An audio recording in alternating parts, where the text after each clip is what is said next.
Good evening and welcome to the South County Fire Board of Commissioners regular board meeting for January 21, 2025. I'll go ahead and call us to order and ask everybody here to please stand for the Pledge of Allegiance. I pledge allegiance to the flag of the United States of America and to the republic for which it stands, one nation, under God, indivisible, with liberty and justice for all.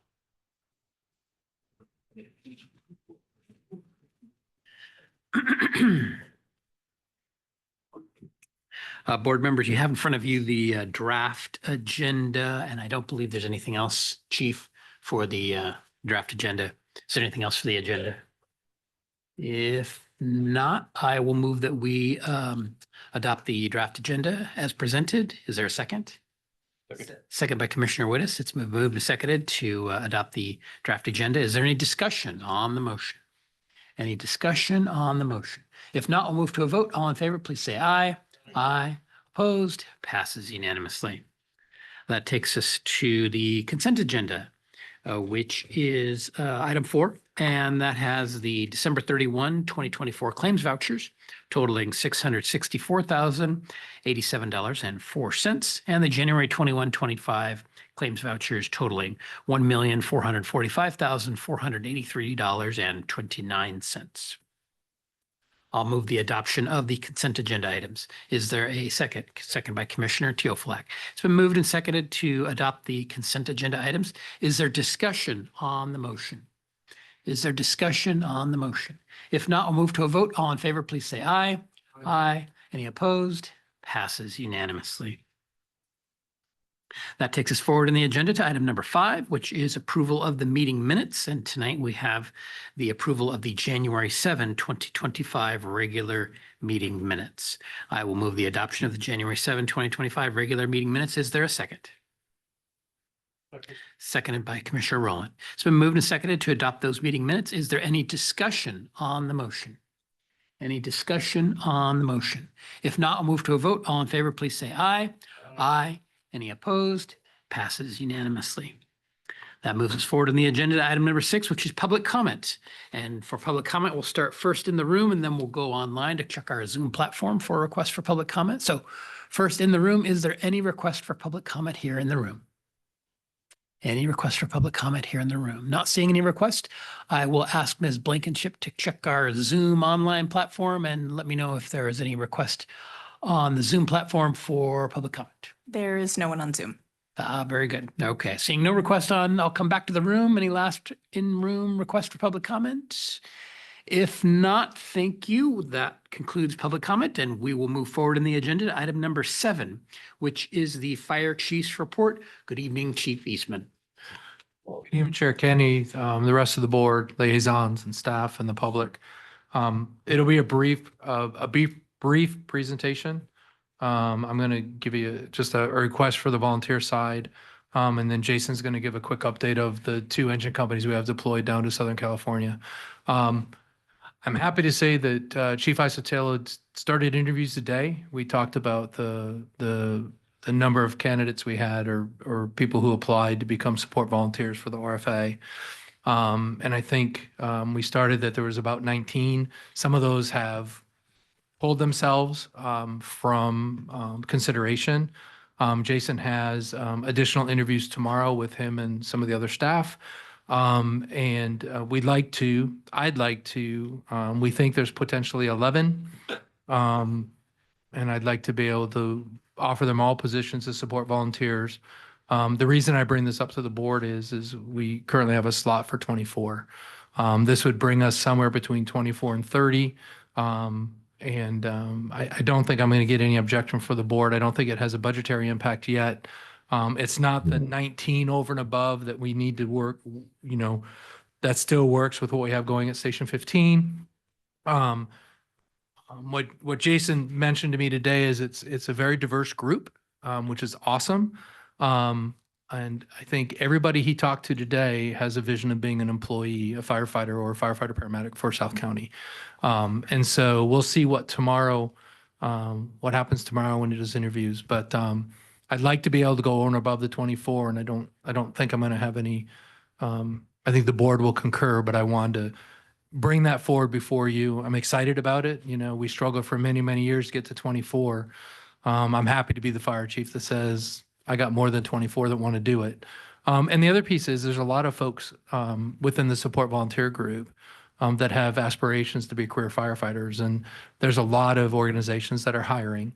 And I would assume, you know, part of them being part of our support group is we'll help them, you know, fulfill their dream, whether it's with us or somebody else. And so, because a lot of the places they go interact with us on a regular basis, and they've already been vetted once, and we've already brought them into the organization. So, my intention is to go over and above the 24. I don't think we'll be more than 30. And I don't think it requires any budget adjustments. And I just wanted to make sure the board has consensus with the board that I move forward in that direction and allows Jason to make offers tomorrow afternoon when he's completed the interview process. Any objections from the board members to that, to the chief's plan? Not seeing any objections, Your Honor.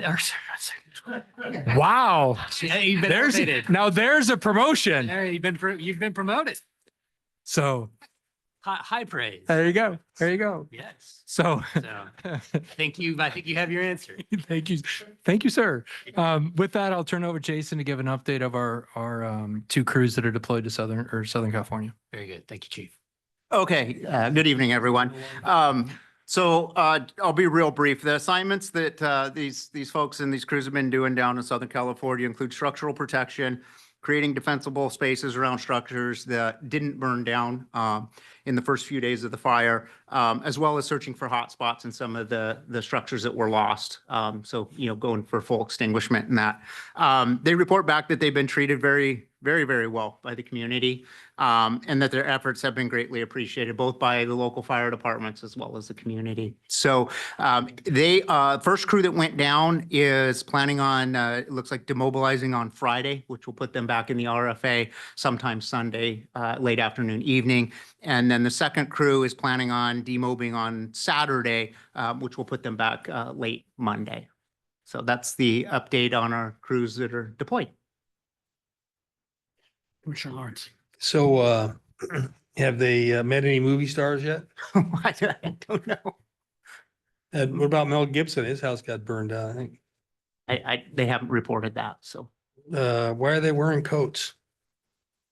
Is it cold down there? It appears that it is. I see one's wearing a hoodie and a coat as well, Oh, so it must be Okay, all right. be cool. All right, well, if you get any kind of interesting stories, you know, let us know. Commissioner Tiafleck. The picture in the bottom left, do you know where that was taken? I'm sorry, I do not. Looks pretty. Yeah.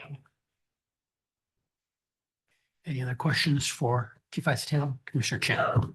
Yeah, there's a good Sunday Sierra Time newspaper.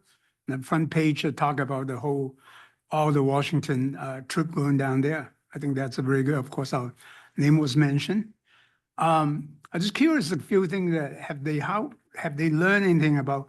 Well, majority of them just protecting the structure. I know. I guess I just look at the picture. They do clean out some of the stuff and stuff like that. So it's also a red card type of functions in there, right? Yeah, that's creating the defensible space around Right. structures that haven't burned. So they're knocking all the fuels down Right. so that if there is a fire, it stays at the ground and moves much, much slower than fuels that are in the air. That'll burn faster. Right. Last meeting, I asked, are they all red carded? They're red carded They have to Yeah, be, they have to have be to be. deployed, yes. deploy. So now maybe I should encouraging more red carded. We have a big discussion that, well, many years ago that how many should we focus on red carded or not? But I guess this is the thing. I hope they can learn something about the logistics and what they have learned from there. Type of things that we probably can, able to be part of education when we come back, because I hope, will never happen, but there may be a situation that we might have to do something on the big scale like that. Yeah, absolutely. And that's one of the reasons to send them is to get that experience in the large scale events like that. And so that they can fill some of those roles as they move up through their training and beyond the red card, but into the command level structures. That if that were to happen here, they can do that here in Washington State or even in Snohomish County. Actually, one of my constituents asked, who is paying for this? Is it FEMA or is it the California themselves? And I know that there's still a little big discussion about funding from the federal and they can, well, kind of many people, wow, you know, some of the Congress say, wow, California deserve that. We don't just give them money out and that type of thing. Is that going to be a problem? I don't anticipate it being a problem. Typically, the states and the feds pay. Is that a FEMA pay? Specifically, I don't know where the funds come from, but I would imagine some are coming from the state of California, and then some are also federally funded due to the large scale of the event. Yeah. So I do know the state did a declaration. I do know the feds did a declaration. And so that opens up multiple facets Right. and where the exact funding goes to pay for certain aspects of it. There's a whole slew of things that happens with it, but I don't believe we're not worried about not being reimbursed for the efforts that we Okay. did down there. That's my constituent asking. I'm not worried about being reimbursed. I think, you can hear what happens on the news, but I'm quite confident from the EMAC agreements that we have with the state to state mutual aid and stuff. It's very detailed in there, that the request made is from the state of Washington, the state of California, the state of Washington. And in that EMAC agreement, is very clear how things are reimbursed, right? And so us being deployed down using EMAC, to move and to go down to Southern California has nothing to do with the federal reimbursement. It's an agreement between us and the state of California. Okay. And so now, granted, California, how they get their fund of money and to cover the costs and all that becomes a California challenge, not necessarily ours. Ours comes from right now, the agreement from the state of California to the state of Washington down to us, right? So. Okay. All right. Great. Thank you. Commissioner Fernhoff. Can you guys hear me okay? Yes. Oh, excellent, excellent. Yeah, just to answer the first question of Commissioner Chan, thank you, very observant. Everybody's wearing a coat in the photo. I was surprised to learn that the overnight low in the LA area was 39 degrees last week.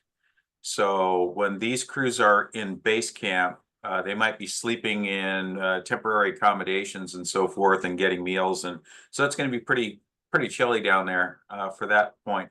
The other point that you asked about funding, FEMA will pay for the initial activities under their fire management assistance grant for the first 72 hours or whatever they deem necessary. It's kind of an unlimited federal funding to the state that's provided. And then from there, once it goes to a presidentially declared declaration, then they get emergency protective measures A and B under the Stafford Act, which will reimburse them for things like fire suppression and activation of teams. So the money should not be a problem. What will be a problem, it will take a year to pay a lot of the departments because it takes a fairly large amount of the administration behind that in order to get reimbursement out. But yeah, thank you. Thank you. Any other questions on the firefighter deployment to California? I guess I did have one question, Chief Isatelo. Is there any sense that there'll be more requests for crews beyond when the two crews come back? Will there be more requests from California? I don't think so. I don't think they're anticipating that. I know that they did have some more wind events forecasted starting this morning around 8 a.m. I would anticipate they're probably holding some of those companies back just in case they get any other fire starts or that. But they're still within their 14-day window and 2 days of travel on either side for an 18 total day deployment. So, but we're not anticipating a call at this point for any more. Okay. Commissioner Fernhoff. I don't think I lowered my hand. Sorry. Oh, sorry. I thought you had another question. Any other questions for Chief Isatelo on the deployment? Great. Thank you. And Chief Eastman, did you have anything else in your chief's report? No. Any questions for Chief Eastman on the chief's report? Any questions for Chief Eastman? Okay, not seeing any requests for Chief Eastman. Thank you, Chief Eastman.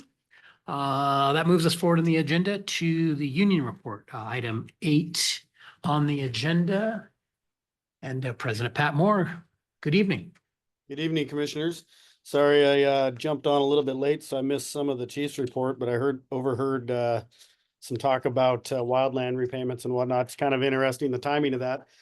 I sit on the Washington State Council Firefighters Wildland Committee, and we had an Fire Defense Committee meeting with all the fire chiefs and everything that are assigned to that today, and that topic actually came up, was the repayment of funds. And so there's some agencies that are still waiting on repayment from the DNR for that stuff. That usually takes longer, but the EMAC orders typically are a faster processing, is what we were told today by the DNR and the state representatives, was that usually once all the paperwork's submitted and everything, it's within a couple weeks that EMAC orders are paid. But it's the DNR orders, when it's like an in-state one, that if people don't have their documentation right, it really, creates a roadblock, for getting paid soon for the reimbursement. So kind of interesting you guys brought that up. But that was one big topic of today, and then a couple other things too. So, but yeah, other than that, commissioners, I think,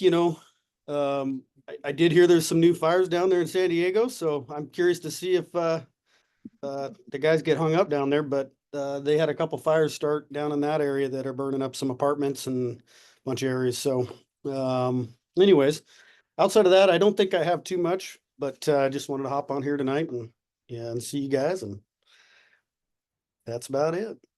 All right, sounds good. Any questions for President Moore from the board? Actually, I have more questions now. Commissioner Chan. During the LA, there's a Canadian coming down there, and also Mexico going down there. How is that work? Is the money reimbursed to them or that type of thing? I'm not sure how that, I've never been on a fire where we have international. So Coming in. I do. So Canada coming down works under PNEMA, which is a mutual aid, it's a mutual aid agreement, and that's the one we have with Canada, both BC and I want to say Alberta. And so there are agreements that exist that go from, like, we have a PNEMA agreement with Canada for mutual aid. I'm sure that Southern California and there's probably other agreements that are called something different. That's not unusual. And I know there's other ways that you can bring in, like we've all heard of, we send folks to, California sends folks to Australia, New Zealand during their wildland season because it's off season of ours. Australia, New Zealand will send firefighters. So there are agreements in place that are very similar to do that. I don't know what their nomenclature is. But for example, us with Canada is called the PNEMA agreement, and it's automatic mutual aid between us and Canada. Canada can request resources from us. We go across the border, Canada coming into us, and those agreements are very similar to mutual aid agreements.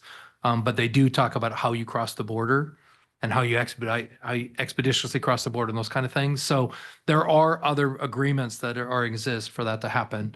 I just don't know what they specifically call them, and I can't imagine that we don't have them with several countries, as specifically, our neighbors to the north or neighbors to the south.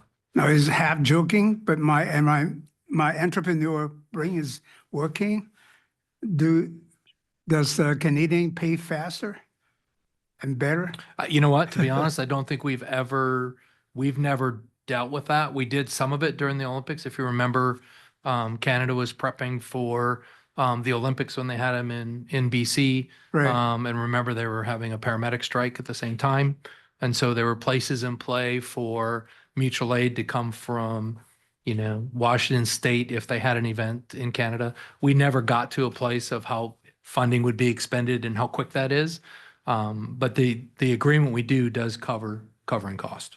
Well, Vancouver much closer than LA. All right. Commissioner Fernhoff, do you have a question for President Moore? Just a comment. When it comes to international response, it's usually managed through the State Department and then down through the Federal Emergency Management Agency for that region. I happen to know that because I was on one of those response teams that Chief alluded to. We staged in Bellingham. There was about 150 of us to be able to go over the border should there be an incident during the Olympics. It's a little complicated because you can't just cross the border you have to get something called a maroon passport or red passport, which identifies you as an official of the US government. And there's all sorts of protocols that have to be followed for that. So to go international, it's usually coordinated through state first and then through the FEMA region. In this case, for California, it would be FEMA Region 9. We're FEMA Region 10, if you're not familiar with the system. Very good. Thank you, President Moore. We don't have any other questions for you. Thank you for being with us tonight. Okay, that moves us forward then in the agenda to unfinished business, and we start with the 2025 board priorities for discussion. And I sent out to the board last night, early this morning, a one-page list of the items that were, I guess for lack of a better term, voted on, and Ms. Blankenship is going to put that one-page list up on the screen so that everybody can see it.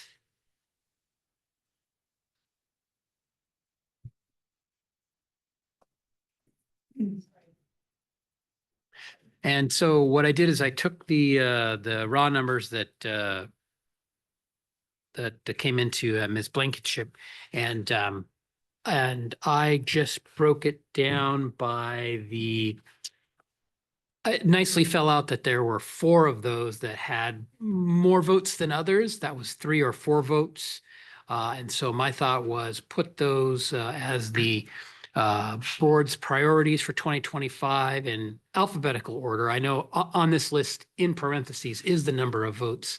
My suggestion is to not have the number of votes there because we're talking about it now, but have those be the top 4 priorities. But the other items that I know commission that received some votes, like 1 or 2 votes, and the other items are issues that are important. Maybe they aren't quite as important or quite the priority that the top 4 are, and those essentially be below the line called other priorities and listed alphabetically, not necessarily in vote order, but alphabetically listed. So that there is some prioritization to the various items that were listed, but nobody has to worry that items fell off the list. Anyways, I wanted to suggest this as a path forward for the board to adopt board priorities for 2025 that highlights what the things that we think are most important, but does also list the other things that are certainly not unimportant, but maybe aren't quite as important as the top items. But this was just my ordering of it, my thought of a way to create a path forward for board priorities. But I wanted to introduce that or explain that, have this list up there, and then see thoughts from the board on how to proceed with board priorities for 2025. Commissioner Chan? Well, I think also it's only 4, right? You have Yes, the line there, 4 items above the line. Yep. not 5. Yeah, I thought you were asking for 5. Well, I did ask for everybody to make 5 votes. Only 4 board members responded, and so our response was not. I guess I'll say not a majority, but it also is. It may or may not be representative of what the overall board as a whole may think are the priorities. But that's why we're talking about it. Right. This is just, I took the raw votes. This is me creating this list in this fashion. But we could do this in other ways. And that's kind of what I was hoping to talk about and see if there was interest in doing it a different way or, add things to the list, drop things off the list, prioritize them 1 to 18, not prioritize them, throw the whole thing out. So Well, it's up to the board to decide. Yeah, I did put out my 5, but I think more important, the timing of it. I think the admin annexation is critical because now almost end of January, and we have to. They had voting on April, but I think it expressed to our intergovernmental committee is that we have seen a lot of negative stuff going on the admin news and other things. I think we need to attack that, not attack, but approach that right immediately. If President Moore is still there, we really need to address those quickly because first of all, I don't want to get into the defense because we need to be proactive and get the message. Well, before you talk too much about Edmonds, this is really about these Right, right. these issues and how they look forward, not like debating each. No, I'm not particular debating, issue, but I'm just concerned about the timing of it. Those are the timing. The first, that one has to be active right away and not, wait until July or anything like that. That's true. Yeah. Other thoughts? Commissioner Teoflag. I'm okay with what we have and everyone was given an opportunity to put in their 2 cents, and if you didn't, that's okay. So I think wouldn't be the best use of time to try and reprioritize this. Other thoughts? Board member or board liaison Kritcher. I would just add maybe have like last time Chief Eastman was bringing up staffing and moving into the future, and I think that's on the list as well. And maybe that's not an immediate priority for this year, but should maybe get 3 months, or like we can get focused on that and start getting a roadmap and agenda so that we're just proactive about those important Yep. issues. Other thoughts? Yeah. Oh, so Commissioner Fernhoff. Yeah, sorry about that. I just wanted to echo, I think we pretty much nailed it. I think you asked for 5 priorities though, but we only have 4. Did I read that correctly? I did, but because we only had 4 commissioners respond or 4 board members responding, to go below the 3 gets us down to, remember, this is my prioritization of this. It would get us down to something that had 2 votes. So on that list, you have everything that got 3 or 4 votes, i.e. the 4 is actually a majority of the voting board, but 3 is close. And out of the votes that we had, it was like the most of what we had. And so I just cut it off at 4, rather than pick out of the stuff that had 2 or 1, or pick something that wasn't on the list. I didn't feel that was fair for me to elevate something that got no votes. So Okay. that's how I created it. And it seemed to break nicely at 4. But if we wanted to raise something else onto that, above the line, we certainly can. Yeah, my only thought was, and just maybe to give some context to it, we may need to lean in slightly, and Chief Eastman, you let me know if you think this should be something that we should be discussing. Now that we will potentially reach a number of, I'm trying to pull a number out of my brain here. I think it's going to be close to 40 or 45 volunteers. With the volunteer program, it changes the scope because they're going to need to come back to the board for additional funding beyond what we're currently bracketed for. So that's going to be a significant change going forward that we just don't have on the radar. It's not more important than Edmonds. It's not more important than the union contract, but it is something that we need to at least keep an eye on that's on the horizon. Chief? On that topic, Commissioner Fairnoff, the initial list that the board, that we had the opportunity to kind of start the conversation from a staff's perspective. The reality is those things we put on that list are things that we will have to be working on as a matter of course, right? So Commissioner Fairnoff, your point taken, but when we talk staffing, and we talk about the organizational roadmap, those are going to be part of those conversations, because when you bifurcate the staff, we have the uniform staff, we have the non-uniform administrative staff, and then we have our volunteer support folks, which includes the volunteer support folks that work out of Station 15, but it also includes the support folks that do a lot of other work for the public educators and Christy and her team. So I think there's how the board wants to prioritize to be honest with you, staff likes what you've done. At least from my seat, I think the other things that, that aren't necessarily board priority, but staff's going to be working on them anyway. The roadmap, that's part of staff's job, to plan for the future and bring it forward. And we've got commitment from the chair and the vice chair of the board to have it on the agenda for the next 4 months, to have these conversations that honestly, if you look at the rest of the stuff on the list, dovetails to almost every single one of them in some level. Linwood is looking at a tax incremental financing district. So staff's looking at it and watching it. It's not imminent. But those are realities that we have to live with. Do they need to be a priority? Probably not, because staff will continue to watch. And if it bubbles up to the top, we're not afraid to come and say, guess what? We now have a 5th priority that we would like you to consider because. I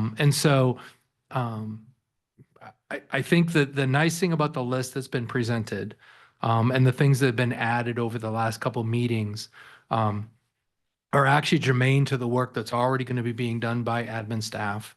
And I think there's nothing that wasn't necessarily on staff's radar as things that we needed to be working on.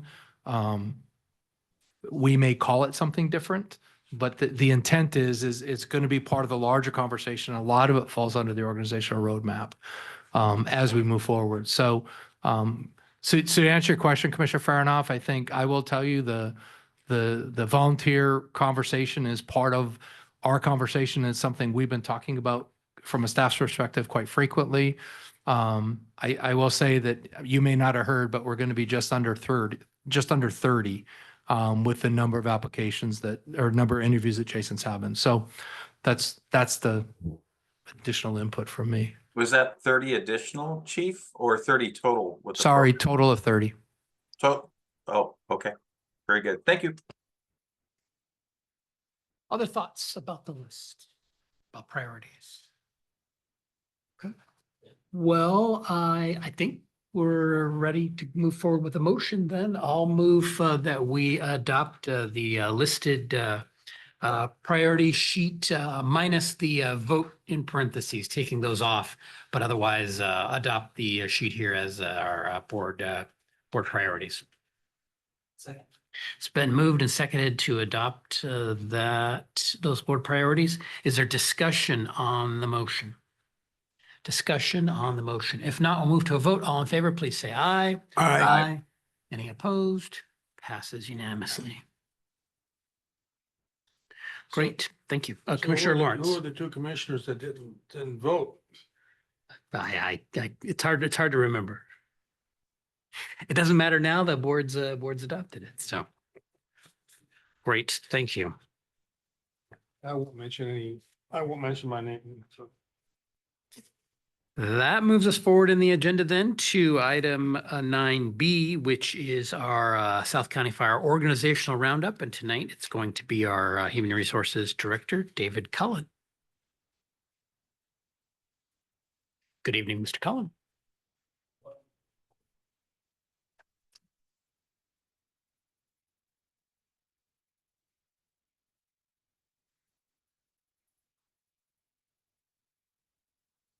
No audio. He hasn't started speaking yet.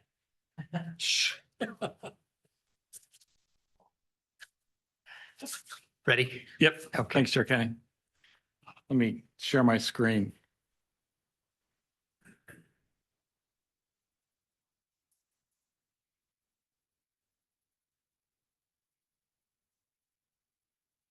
There we go. Good evening, commissioners, liaisons. You've heard back to last year at the time of the spring workshop from Chief Eastman and through the budget process last year that the executive team has been forecasting, has been looking forward and recognizing that we need to look beyond more than just a single year ahead. And in the conversations that we've been having, we've acknowledged that, there are times when, depending upon the topic being discussed, we need to be planning 2 years, 5 years, 10 years or more down the road in certain circumstances. The other thing you heard from Chief Eastman last year is that we'd be coming to the board in the first quarter of this year to share some of our ideas and talk about how we might work with the board through committee meetings, work sessions, or even another spring workshop on a longer range plan.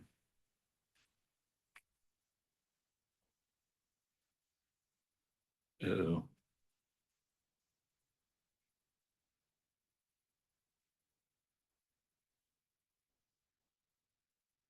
I'm frozen. Oh.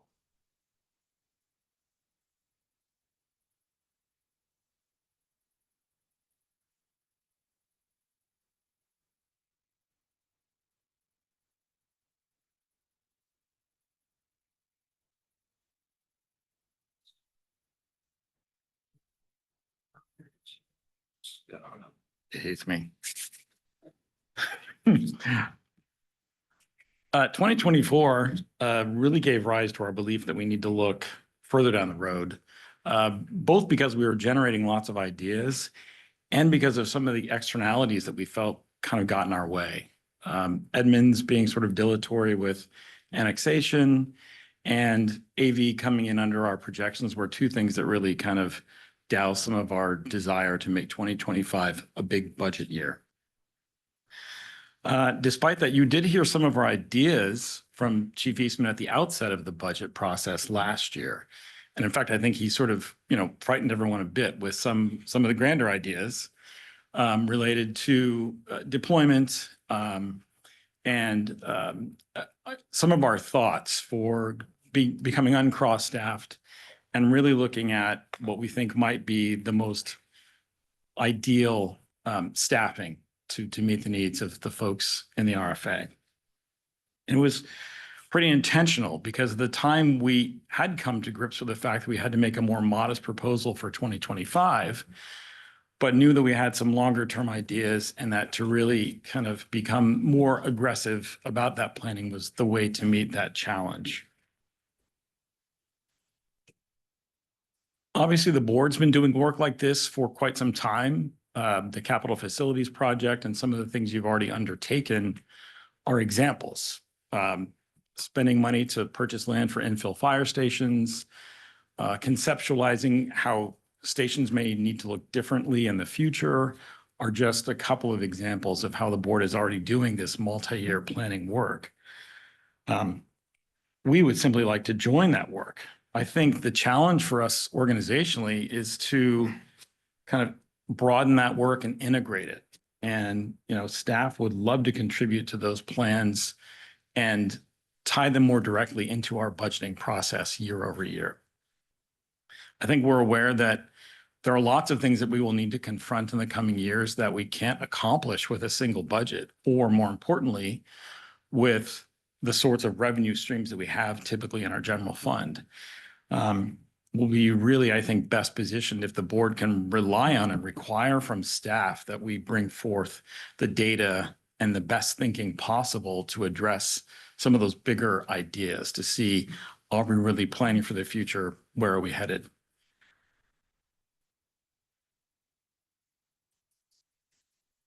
We've been having really sort of intentional conversations lately, the last couple of months, about planning, so much so that we've even scheduled separate meetings exclusively about planning because it's so easy to just slip into, the crisis of the day or reactive mode in our team. And so we've literally set different times during the week to say, let's discuss what the plans might be. And in those conversations, we've focused in part on some of the kind of externalities or contingencies that we think will confront us. And the annexation vote, whether that will work or not, what would a no vote mean to us? GMT reimbursement could be reduced, could be eliminated. We've talked a bit about regional training that might come together at South County Fire, Everett annexation. What if the economy has a slowdown? And just other annexation and all those sorts of things. So we spent a lot of time talking about what are the things that are upcoming that we need to think about. And then generally, a lot of our time has been more abstract, been more kind of brainstormy, if you will, focusing on what would the core elements of a roadmap or a plan really look like. And we didn't want to get too far down the road before coming to the board to make sure that our work made sense, that it aligned with board priorities, and that it was something that we could sort of work together in a dialectical fashion. So we don't want to go much further than this evening in terms of presenting ideas for the roadmap per se. These pillars we think would be part of any kind of long-range plan: human resources, capital resources, financial resources. For the rest of my time, though, I want to focus on the human resources piece, and not just because I'm the HR guy, but That last screen, you had human human resource suppression. I didn't think we did that anymore. we sure do. Explain what the under human resources, I don't It's the understand. suppression of the folks in the street running the medic units in the engine. So it's the operational side of the house. Okay.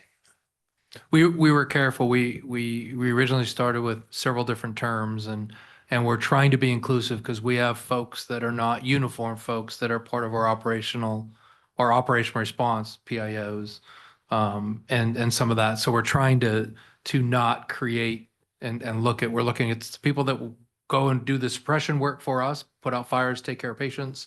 We've got the administrative, which are the folks in this building that actually do the support work.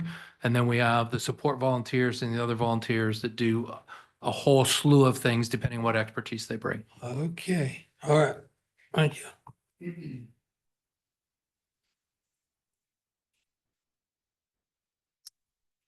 And sometimes we talk about sort of uniform versus admin, but even that isn't accurate because you've got admin folks sitting here in uniforms. So I think in my mind, when I think about the big categories, it's suppression folks, admin folks, and the volunteer folks in the different corps. I do want to talk about staffing tonight.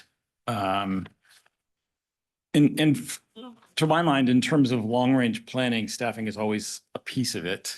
And by that, I mean, whether it's the number of folks we're looking to hire for a given fire academy or the planning we need to do just for the internal movement of the really talented people we already have here. So that's sometimes called succession planning. It's really much more about internal movement in an organization like ours than succession planning per se, given our contracts. But those are the sorts of things that I start thinking about when we think, what are we going to look like in 1, 2, 3, 5 years?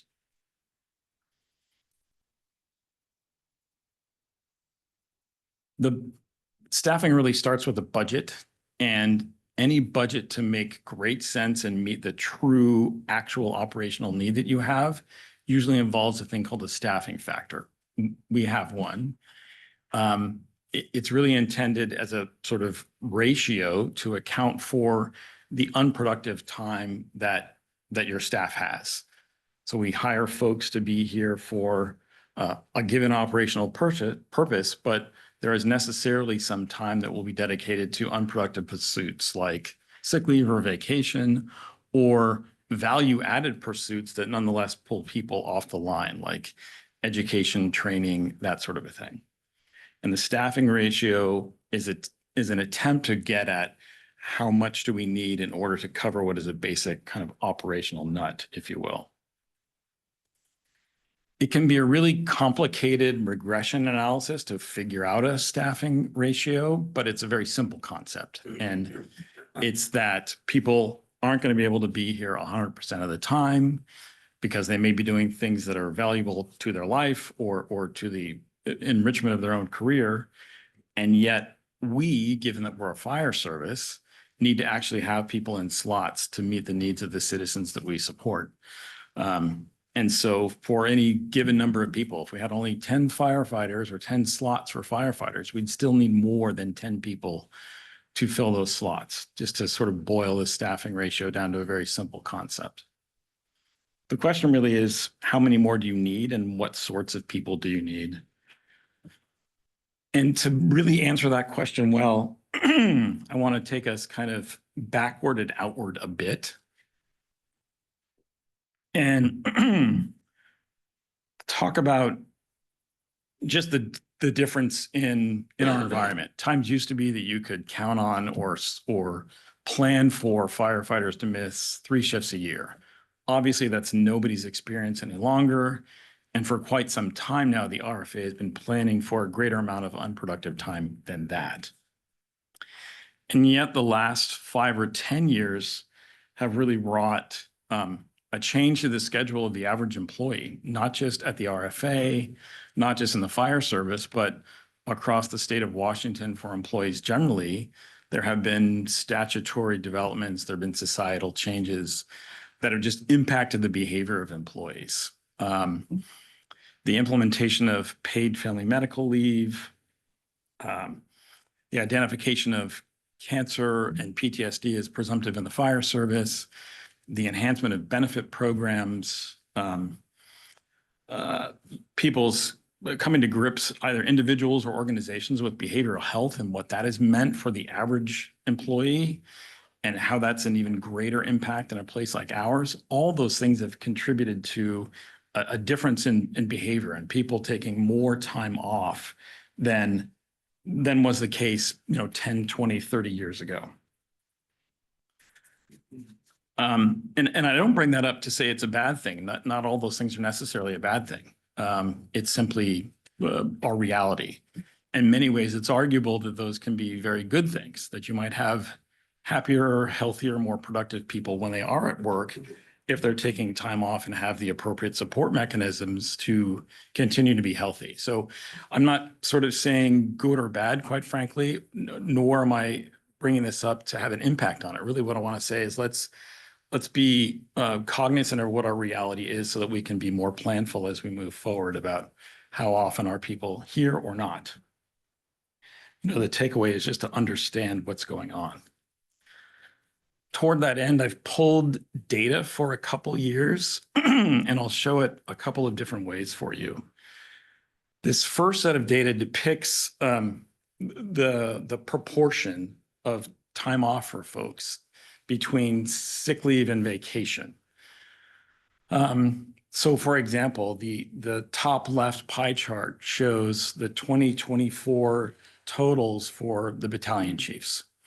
And it shows that of the total time off for all the battalion chiefs, 40% of the time that was attributable to sick, and 58% of the time it was attributable to vacation. The rest of this, the other pie charts, are basically showing our leaders on the line, captains, BCs, MSOs. But for the 2024 picture that looks different and is an outlier, generally speaking, for our group of leaders on the line, it's about a 55-45 split over the last 2 full years, looking at vacation versus sick leave. Generally, historically, if people are taking about as much time off sick as vacation, there's something wrong. It either means people aren't getting enough vacation or they're taking more sick leave than is entirely healthy for either themselves or the organization. That's my old school thinking. So as I say to you, the world has changed a bit. I'll offer up that when I look at it, I think, well, that looks weird for the reasons I just stated, but isn't necessarily true. Data like this on its face doesn't mean much unless you put it into context. It can be misleading potentially. May I stop Here- you? May I stop you? I understand the chart.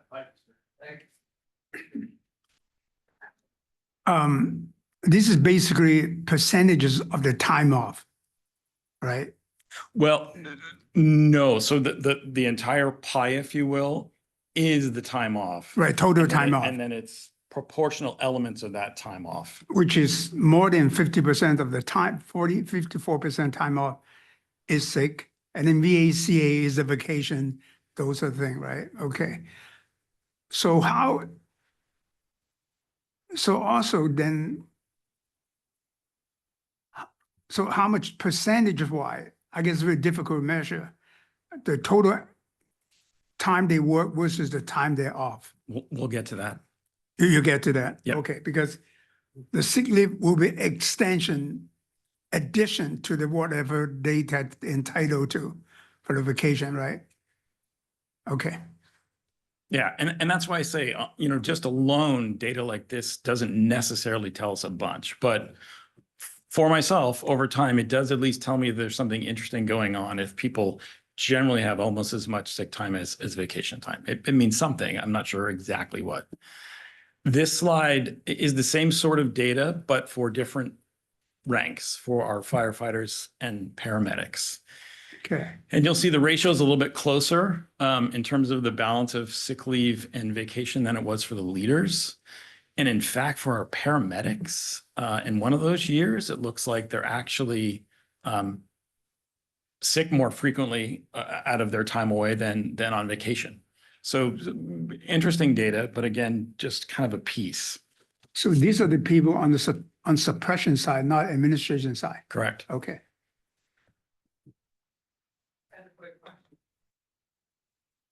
Yeah, liaison special. Does that include under sick time? Does any of that include like when they're off on L&I because they were injured on the job? Yep.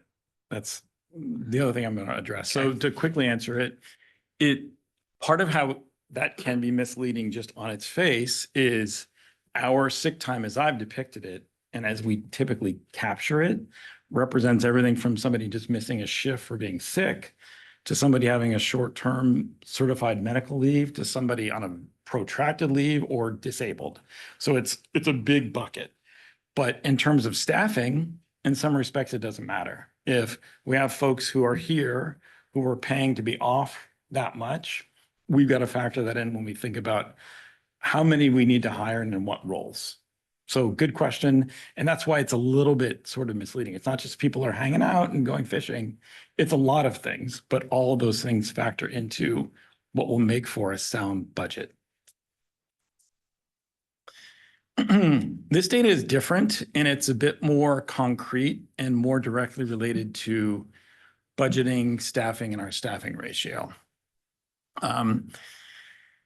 This is looking at the total time off put together, both sick leave and vacation. And again, I'll do it by rank and role. The run chart on the right is showing you the average total time off per month represented by two different years of different colors. So you've got 2023 and 2024, and it shows the BC shifts on average per month that are missed by that group of folks who are aligned BCs. The data table on the left takes that same information and then expresses it as a percentage of a schedule. So back to what Commissioner Chan, I think, was asking about. We know we will need a certain number of shifts per month from BCs just to cover what is needed in our current deployment on the line. And yet next to that for each month, we look at, well, how many shifts are missed in the years 23 and 24 per month for that role, for that rank. And at the very bottom, it gives us an average. So we can say over the last couple of years, on average, the amount of time that folks have been away for various reasons in the BC ranks online has equated to 30% of what we would expect just to cover the shifts. So think of it as an additional 30% of the time over what we need to make sure that we have enough of the staff on the line. That's just for the folks in the BC ranks over those last 2 years. Commissioner Lawrence has a question for you. Yeah, I'm not sure I'm really catching on here. So, if you equate this to a standard office job where they say you get 2 weeks sick leave a year and 1 week of vacation, I mean, do we have that metric for the uniform, the suppression group? I mean, how much are they taking more vacation and sick leave than normally that want them to, or is this what? Not necessarily. I mean, we have pretty great benefits and people with lots of tenure. So the amount of vacation and sick leave that's available at a given time for folks who are tenured here can be quite a lot. I mean, that's that, what we've had those discussions, they build up a bank account. Okay, and they're, so what about the people that haven't been here very long, working on the uniform guys? They haven't built up a bank account, are they taking more time off, sick or vacation than we want them to, or they're being paid for, or what? I mean, are we getting? What's going on? Well, I don't in all understand. honesty, I'd be guessing because in Okay. looking at this data, I haven't looked at it by tenure yet. I just know that tenure allows people greater banks, which provide for leave taking or vacations that can be somewhat extensive. So Yeah, it's likely you'd that- almost have to do a case by case individual basis to really say and track each individual employee, right? Yeah. To really know, I mean, what happens when someone's run out of, they don't have a bank account and they're sick more often than they're working or something. I mean, what happens? What do we do with that case? Where people are getting like sick, half the year. I mean, we could certainly slice this data by tenure to get a sense of what's true. But in terms of your specific question, it really depends on the circumstances. Sometimes even without the benefit of time in a bank, people have a perfectly defendable legal reason to be away from work. And so that's more what we look at in that circumstance. That is not generally the case. We don't have people who are taking time that's unavailable to them. We have people who are taking time for various reasons that has been afforded to them that they have accrued. Okay, so it's just that bank time makes it sound a little bit like a lot here. Very confusing. So this slide is the same sort of slice of data, but for a different rank. This is for the captains on the line.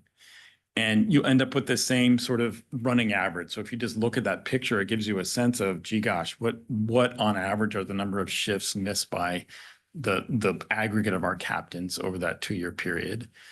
And how does that compare to the number of shifts we need covered? And it actually comes out to be quite similar to the BCs. The total number of shifts is much larger because we have 5 times as many captains as we have BCs on the line at any given time. But the proportion is very similar. It's about 28.5% over a couple of years, and it was 30% for the BCs as the additional time off that we need to account for. I have a question. Commissioner Chan has a question. Yeah, I really appreciate, this is the first time ever you have put up the statistic. That's a very great job. I just want to compliment you. But also, can you give us the presentation afterwards? Sure. Or even better, next time when you do presentation, let's send us the copy first so I can really understand the graph and stuff like that to be looked at. But I also, you don't have to do it right now, but maybe afterwards, whatever. So because the system we have, you really work 2 days a week and basically 5 days off, right? 24 hours. So if you additional on the time off, so I just wondering how many days they actually work for us, because that has been always a questioning about,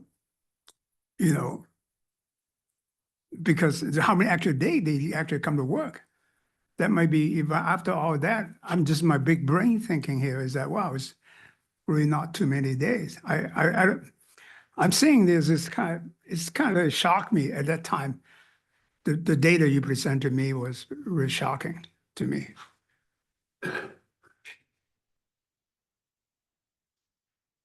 This again, similar slice of data for yet another rank. This would be the paramedics, the firefighter paramedics. And also maybe, are there any national data like that for other, how do we compare other fire departments and stuff like that? So some of the things we're talking about, it used to be back, if you go back 15, 16, 17, 18, 19 years ago, you know, most people that were running a 4-shift system had a factor of 4.3 based on the stuff that David talked to you about. What we're talking about and some of the changes that have happened are very, very specific to Washington State. Because if you look at how state family medical leave is played out, if you look at the expansion of the ability to use sick leave by statute, right? People now have the ability, if you go back 15 years ago, people had to qualify for sick leave. It wasn't a right. It was a benefit you accrued, but you had to meet certain criteria to be able to utilize that benefit. They've expanded that to the point where, remember, I mean, I know Commissioner Wittes remembers this. Remember, if somebody had 72 hours of sick leave use, when they used the 73rd hour, we could bring them in and require a doctor's note to authorize the use of sick leave. Those days are done. And it's because of the way the statutes have changed. And so I think there's a general, but I think it's what's out there right now is dated, right? It's what David first brought to you of, you know, you've heard 4.3 factors, you've heard 4.5A2 that you use for the contracts. And there's probably a new multiplier that's out there now with the incoming workforce. I think we're all navigating, and I think David said it correctly. This is not good or bad. It's just what we now have to come to the reality, and we have to just understand what it is and realize, you know, the folks aren't like us. The white-haired folks in the room, we grew up from a different, and they're, you know, we're talking the generation coming behind us are 2 generations behind where we are. And so I don't think the magic number nationally is there anymore. I think that's why you have David and Sean and the rest of the exec staff actually pulling our data and looking what we're dealing with and deal with what we need to deal with, because what we know of the national, quite frankly, we're behind and it's not working. So I don't think there's a magical, here's what's happening. So what is a new 4.3 now? What is a number in general, just roughly? I don't know. I think I'll say that that's the stuff they're working on, right? And the other thing I'll say about where we are is you're going to hear about the stuff where David and the team are at, and they'll have continued work, and you'll hear them come back. So there's additional information that we're still doing the work, and we're giving it as we go to keep the board with us, and on the same, at least you know what we know, and we'll continue to update. So I think David's got more to talk about what the data is driving for that and what we're experiencing within the RFA. Yeah, I think that's critical. That was affecting our expenses, right? So that is critical. Thank you. Commissioner Lawrence.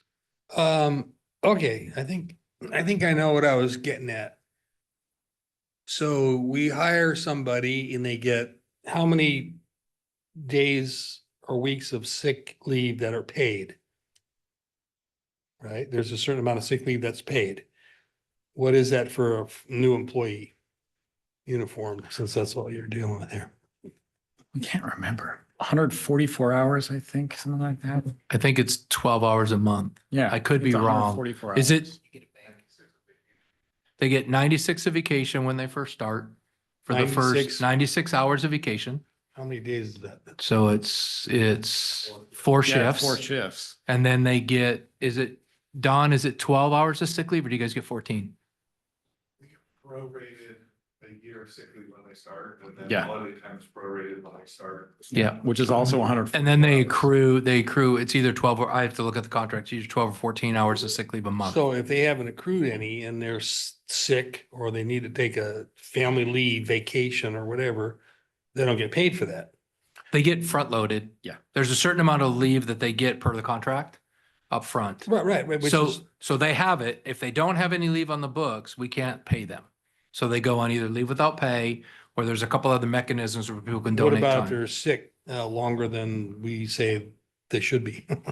That's That's sort of a thing of the. that's the challenge that David will continue to talk about. Oh, you mean like depending on what the doctor's note says? And if we they pay have them or sick not? leave, yeah. So if someone, okay, oh, weird. Okay. I mean, I didn't get paid unless I worked and, you know, they didn't, when you get sick on a ship, nobody appreciates having to do your work for you. Commissioner Rowland. So the data that we're seeing here is kind of a small slice. Have you a slide in here that looks at something a bit broader than 2 years? I haven't. Okay. Alrighty, so this again is for the paramedics. And the sort of relevant numbers would be on average over 2 years for that group of people, 174 shifts are missed per month, which comes out to a slightly better batting average of about 27.5% equivalent to the core schedule that we need covered for that group. And then lastly, we've got our firefighters. Their numbers are a little bit better. A larger number of average shifts missed per month because there are more firefighters. But the percentage equivalent of that time away is a smaller piece relative to the core schedule that we need to cover for firefighters.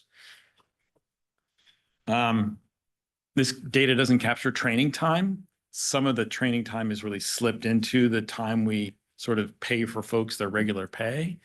But there is some training time that's accounted for separately, which would increase these numbers. We need to account for still slightly more time away from the line to account for all the training time. And yet all of these numbers, you've seen them range from 30%, 28.5, 27.5 down to, this 23, 22. And all those numbers are still more than the staffing ratio accounts for. The kind of most recent staffing ratio is 4.53. And while we would need to dig a little deeper and possibly look further back than 2 years to be super precise, preliminarily, this tells us it should be closer to about a 5 for a staffing ratio from what I can see. I wanted to take this sort of deep dive with the board for a couple of reasons, just to get a sense of what's real currently and what, to my mind, isn't about to change. And also to give you an idea of the sorts of things that we have been thinking about on the exec team and how we feel we can bring to bear some good strategy, thought, planning around what do we need to do over the next few years to confront those things that will either be opportunities or challenges that are going to await us, and to be best prepared for the really big, pretty expensive things that we think we need to do if we're going to continue to support the folks in the RFA the way we have thus far. Obviously, in the 7.5 years or so since the RFA formed, it's been very dynamic. Changes in board composition, COVID, years and years of annexation and expansion. We're now pretty big in what some people call a metro-sized fire department. And yet I think we're pretty well poised to confront those things that will be either opportunities or challenges. And it's just incumbent upon us to confront that. And with that, I can take any other questions that you all may have. Commissioner Lawrence. Okay, back to the beginning again. So I understand a little bit how it works. So let me ask whoever can answer this. In general, most of our guys don't take all their sick leave and don't really take all their vacation, because remember from conversations past. So what they've been doing is accruing these huge bank accounts, which we've ran up against a couple times with the near retirees. They're gonna leave us 3 years earlier and they want to because they've got 500 years of bank time or something. So I understand. So can you say pretty assuredly that 99.9% of our uniformed people are pretty much not taking advantage of the new liberalized state laws and being sick half the year. And there is pretty much just banking a lot of time. And that's what's causing, but no, maybe they're not doing as much because they're taking more vacation and more of their sick leave. They're not banking as much. Is that what's happening? They're I not think banking you as have, much? I think you have a combination of a lot of things, right? I think right now, the way the state law changed, and David, correct me if I'm wrong, is now you can't limit sick leave banks, right? So it used to be, and I don't remember when the law changed, we had a cap of 1440. You could carry 1,440 hours of sick leave, and if you, and at that point in time, if you earned more than 1,440, you lost it, right? So then we had the challenge of people burning the sick leave versus losing it. We had some sick leave incentive programs that now are, I would say the state, you're probably outside of what the law says when you do that now. And so what happens is now, part of what happened with the state changes is the cap went away. So now you can't cap sick leave anymore. So What do you mean you can't? you do you mean you can't earn cap? your sick leave and you no longer can cap it. So in other words, we had a cap. Grows and grows and It grows. grows and grows and Okay. grows. So somebody like me, who's been in the organization for as long as I have, I think I have in excess of 3,800 hours, right? Right. And you got to remember back when I first started in the line, we accrued 24 hours of sick leave a month. That has now changed. The contract drives a lot of that, right? But for people who don't use sick leave, there's no cap anymore, okay? But they still have to earn it, right? They still have to earn it, yeah, they get it by month, right? And so the question is, keep people banking it? And then I think I'm with David, and I think I'd be speculating. I think you have, some of the older folks, I don't use very much sick leave, right? But I will say that people that are burning sick leave, I don't think we have people, I think they're burning it within the legal parameters that they have to burn sick leave. Yes. The challenge is that has changed. And so now we're trying to figure out what does that really look like? Because if you go back and the way we used to do it, average, and remember, when we started doing staffing factors and we started figuring out how many people we needed per shift, we said average 3 sick days a year per firefighter, and that included all time away, disability, that included everything. That was very holistic. And that number, and at the time, we were averaging 3 or 4 people off a day on sick leave, and we had 11 off on vacation. What I can tell you anecdotally today, and I think David will confirm, is we got an average of 12 people on sick leave and 11 people on vacation.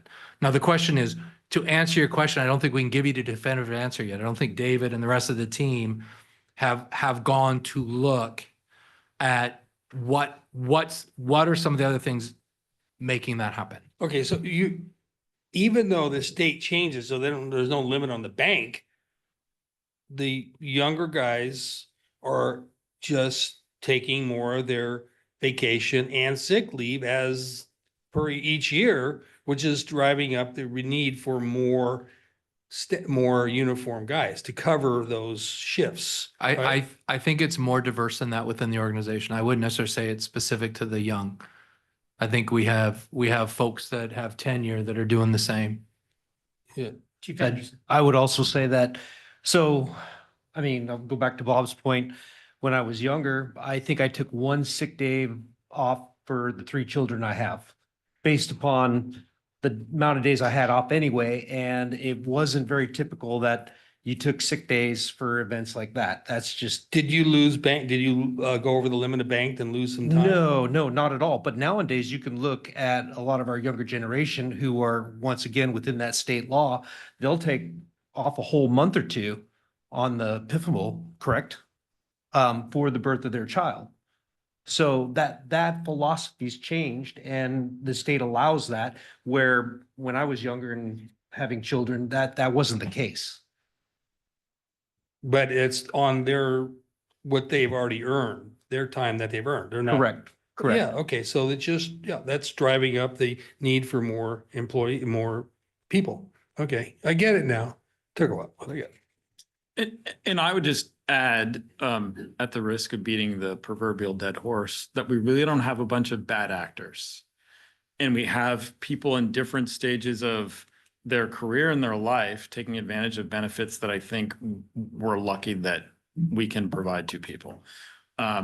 Sometimes it's folks who've been on the job for 20 years and we have musculoskeletal injuries like crazy, shoulders, knees, et cetera. Sometimes it's people taking advantage of a relatively new program in the state of paid family medical leave for the birth of a child or for something else. Sometimes it's folks who are attending to behavioral health issues in a sort of onesie twosie fashion because of a very legitimate diagnosis of bipolar 1 or 2. It's all sorts of things. And there are few people on very, very long leaves, but not a whole lot of people at any given time who are on very, very long leaves. And those that are have a pretty damn good reason to be there. So it really isn't a matter of where's the boogeyman. It's, gee, gosh, there's a whole lot of rope out there to do a whole lot of things that actually make sense in light of where the world has moved to, at least in this state. Other questions? Go ahead, Commissioner Rowland. So I guess the question is whether these laws took into effect the needs of organizations like us, if they were meant to be a one size fit all for everybody, and we're just running into things that are unique for first responders and or just the fire service in general.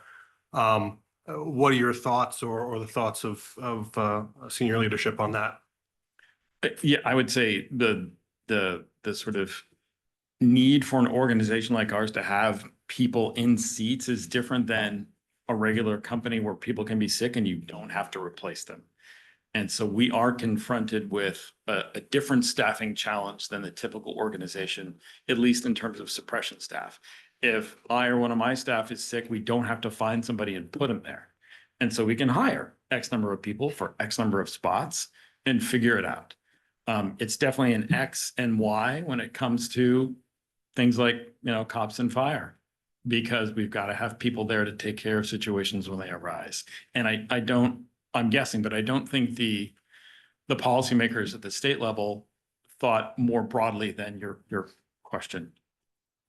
So I guess there might be at least some thought that needs to go on around whether that's something that needs to be reevaluated by the state legislators to make sure that it helps however we need it to. I don't know what the answer to that really is. At the same time, there's questions around whether things like this start making things like a 12-hour shift instead of a 24-hour shift, something that helps to alleviate some of the logistical issues that this presents to us. I think there's just a whole host of things, and I'm glad you guys are getting ahead of this and that you guys want to look at getting a plan together on what that looks like. But I think I just want to make sure that we're looking at the macro and at the micro level, our local level, and then figuring out, is there something Olympia could do to help with this? Is it a minor change? Is it something big that would be a huge lift? Where we've been talking about the need for South County Fire to start leading in some of these areas when it comes to legislative priorities. So I'm just curious if that fits in anywhere. So give it some thought and be very interested to hear what you have to come up with. Thank you. Commissioner Wittes. Commissioner Wittes, yes, go ahead. Just to speak a little bit from Commissioner Rowland, I know in the private side, it's affected too. It's not as broad, but business I have, they never had sick leave before. They've never had time off before. Now it's mandated by law and they do have it and we pay for it. So it's out there. I think the fire service is a lot broader, just like the law enforcement. If you go back when I started, it was pretty much predominantly military people, veterans that they hired. And it was a little different than with PTSD. You didn't have a lot of those problems where it was a blue collar job then too. We did do EMS, we fought fire, where now it's professional jobs, really. It's EMS, it's more like on the doctor side. So you see a lot of it. Back to your numbers though, it's kind of staggering when you look at it because without sick leave, just with a sick leave, without long-term disability, without training, you're already up to 5.2. So it's getting there pretty quick. So it's probably going to be what, 5.5, something like that, which is almost double or a whole point up, a whole person up for every shift. But that's just what it is these days. Thank you. Commissioner Chan.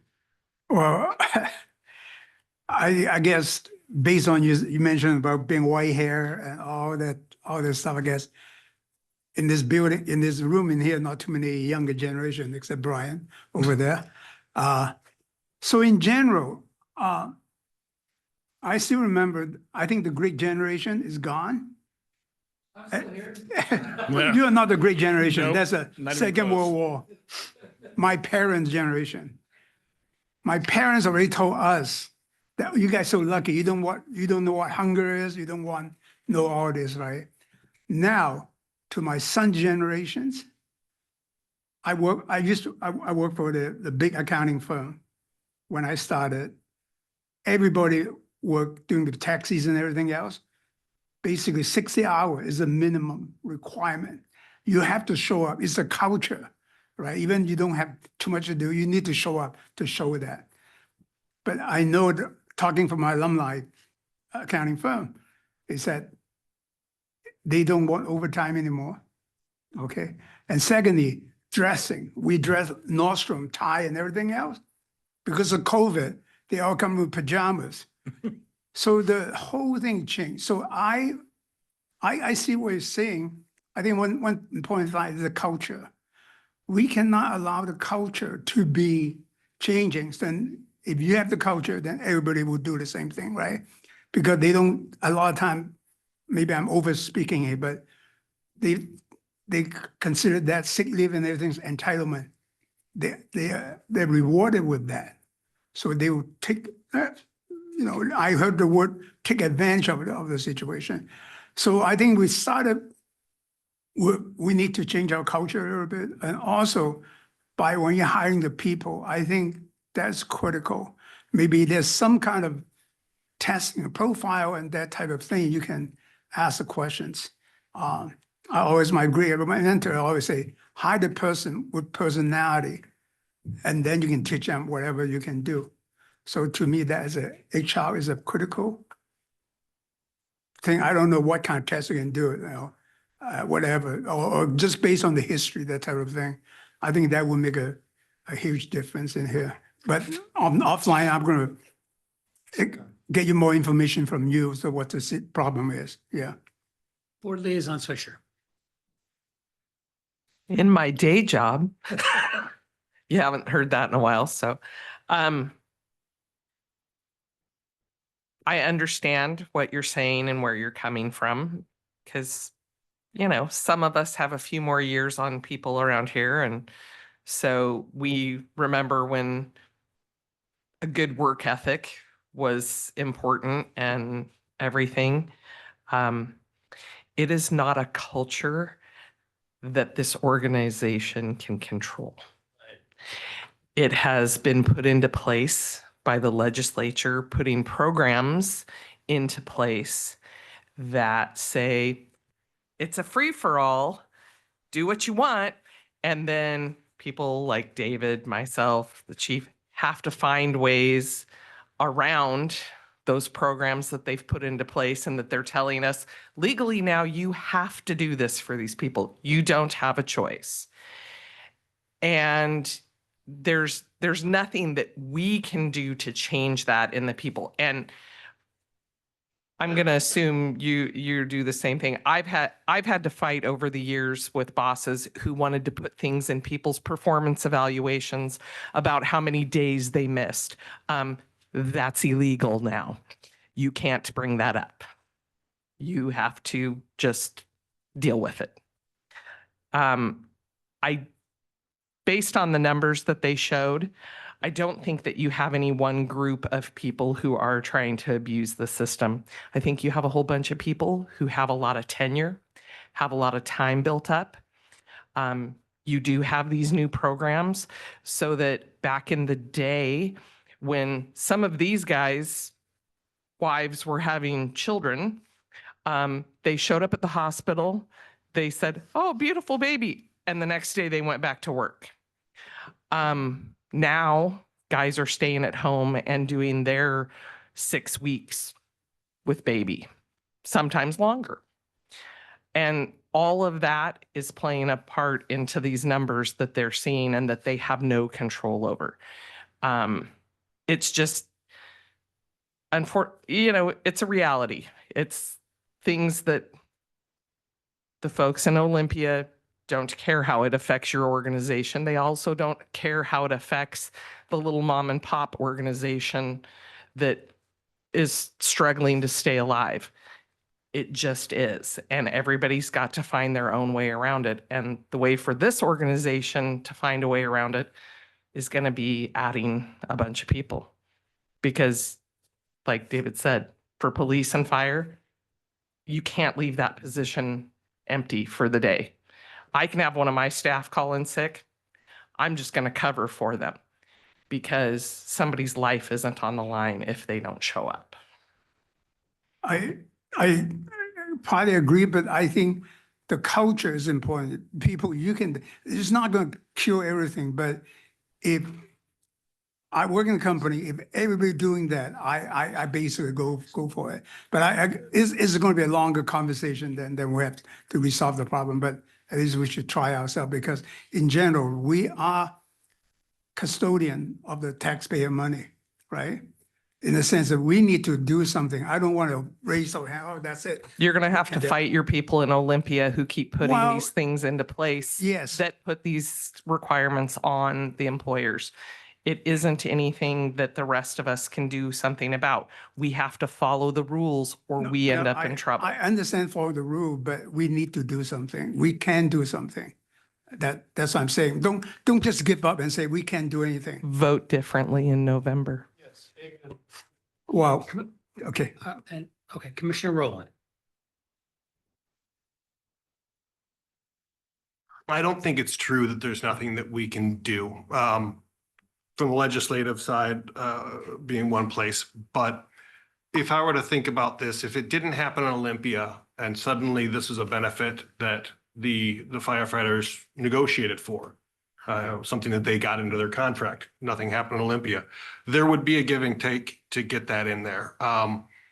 When there's something that happens at the state level that then based off the fact, I mean, I understand for years, these contracts were negotiated with the union because in certain ways to give certain benefits because there were realities in relation to sick time. Now that those have changed, I think it's something where both sides need to at least look at this problem together and figure out if there's a way systemically in our upcoming union negotiations that we can address this because they built in these buffers because these laws didn't exist. Now that these laws exist, do those buffers make sense? I don't want to say that we're trying to take anything away from what our firefighters have fought for and negotiated for years. I'm just trying to figure out what would that contract have looked like if they had asked for these things to be given to them and it not come from Olympia. What would that outcome have looked like? Whether it's less days per year, negotiations on certain, like checks and balances, because I mean, we've got to figure out some middle ground. I'm not saying that that's necessarily the way to do it, but I do know that that's something that's coming up ahead, and I don't know how that's going to factor into these conversations, but it would make sense, in good faith for both sides to look at the effects that this has had, what we already have, and if there's anything that we can do that doesn't diminish what our firefighters are getting, but also can help to balance that a little bit. Thank you. Commissioner Lawrence. Okay, this discussion is morphed into more of an economic discussion, so I'm going to take it even further, macroeconomics. Within the state, if it was just for public entities, it doesn't matter because for private enterprise, if they only competed within the state with other people in the state, it wouldn't matter. But it's for private companies that have to compete with other states, companies in other states or internationally, that is at a cost, and things will work themselves out.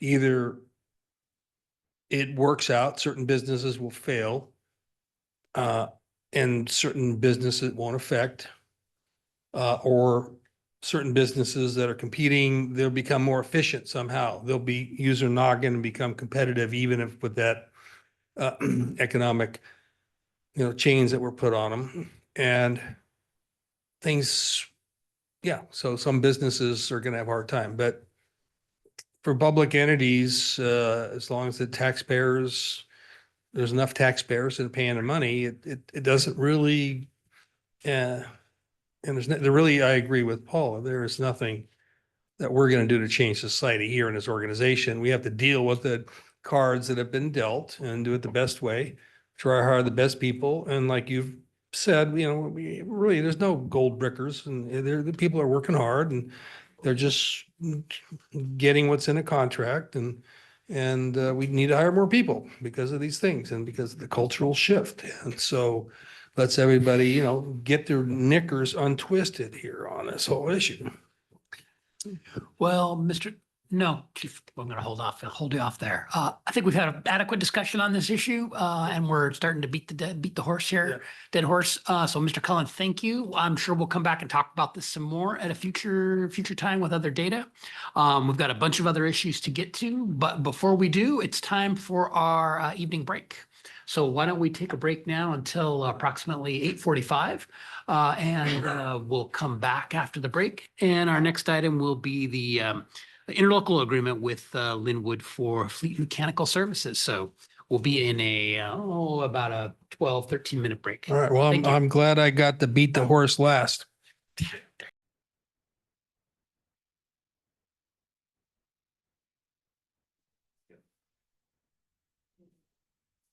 Okay, we are back from our break and ready to continue on in the agenda. And our next item is item 9C, the interlocal agreement between South County Fire and the City of Linwood for fleet mechanical services.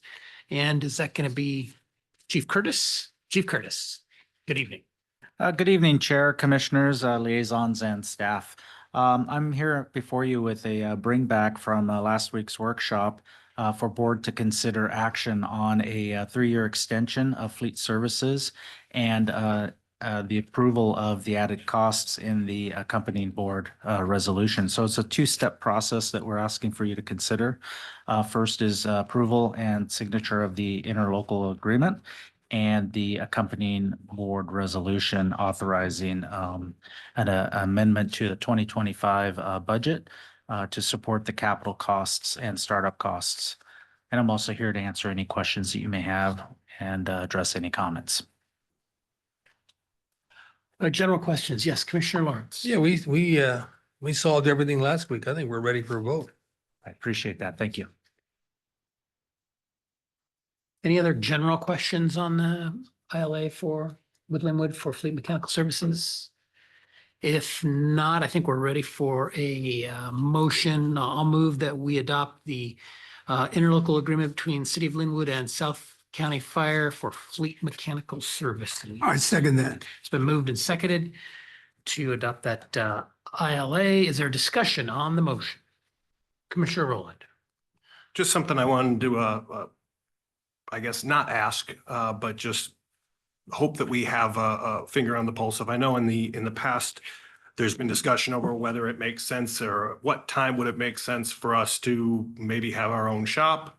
Is that just never, or is there a tipping point? And if so, I'd like to understand, hopefully in next year, what that tipping point is so that we can plan for it, so that we can watch for it, because we know that there may be larger annexations that could come on the plate, and to know what those would entail, the benefits of them. Maybe if, last year it was Everett. If Everett came in, we'd be big enough to have our own shop. And if we did have our own shop, that would have these impacts on us, but it would have certain startup costs that would be associated. And all of that would go into whether or not those annexation, would be a plus or a minus, if it's something that we should do. So this is just one small element. And I'd love to have those, I guess, those lines in the sand, or the understanding of where those tipping points are before we get to them, so that we can plan appropriately for long-term growth. Thank you. Thank you, Commissioner. And if it's okay with the board chair, can I add a comment to that? Sure, absolutely. I want to first off say start by saying thank you for your comments because you've helped illustrate exactly what we're trying to do as your staff. Is we're trying to position ourselves in such a fashion that we're going to be able to have data that supports those decisions and create those trigger points. Today we don't have that, and for that I apologize, and that's why we're here to bring this forward and hopefully build that structure that you ask for so that we do have that launching off point, or as I like to say, an exit ramp that's in coordination with the city of Linwood. Many of the capital facilities costs that we're building in will be our equipment that we'll be able to use as we build that future structure. And it's tied in many respects to the capital facilities plan. So I appreciate your support on that. And just want you to know that that is definitely on my radar, fire chief's radar, and the associated staff. And I would add that we will have deliberate conversations with the city of Linwood, probably starting in the second quarter, about what does the long term look like for us in the city and the shop, and have that kind of a conversation of, right now we're a good fit for the next 3 years, maybe 5 years. And as the city continues to grow, potentially we continue to grow, we'll have those conversations with the city of Linwood. And they're not scheduled yet, but we talked about it when we were talking about this agreement, to look at exactly what you're talking about, Commissioner Rowland, is we've got a good relationship right now. It's working very well. The challenge though is 5 years from now, is it still going to work? Or is there a point in time, not just for us to look at when an off ramp is, but the city of Linwood to look at when an off ramp is for them based on what we're bringing to the table and the fleet that they need to maintain for us. So we're going to have that dialogue with the city of Linwood here in the second quarter. And that information will help inform the work we're doing at the capital facilities plan as we talk about that. So staff's working on that, maybe not exactly, kind of what you're talking about. I think James has added to that, but we will have conversations with our current vendor to know, what does the long-term relationship look like? And we're good partners today, but it doesn't necessarily mean we're the best partners in 5 years from now. So we're going to have those honest dialogue with the city of Linwood to help us in some of the conversation that you just asked. I guess to kind of underscore that, the purpose of my ask, or the way that I kind of put it forward, was, at the time that we want to do something, it's always easy to find data that supports the position that we want to push forward. But that often comes with the risk of having bias, that's the decision we're hoping to come to. So the data that we look at or that we end up including goes that way. If we get ahead of this curve, if we look at things objectively without a specific goal in mind, aka like starting up our own shop, and we just look at the numbers and look at what logistically makes sense, then it gets us in a position that we can make more clear-headed decisions in the future, things that we expect that will be coming based off of those triggers starting to be met, and that we know that those thresholds that we've decided on aren't being, are being fairly evaluated and aren't being, we're not in a situation where the data is supporting the opinion that we want to come to. So thank you. Other discussion on the motion? Mr. Chan. Yeah, I just want to mention that I agree with the 3 to 5 years. I think Linwood's a big, good partner, and we really should appreciate the opportunity, but also warning people, don't have your own service. I personally run a shop that under my thinking.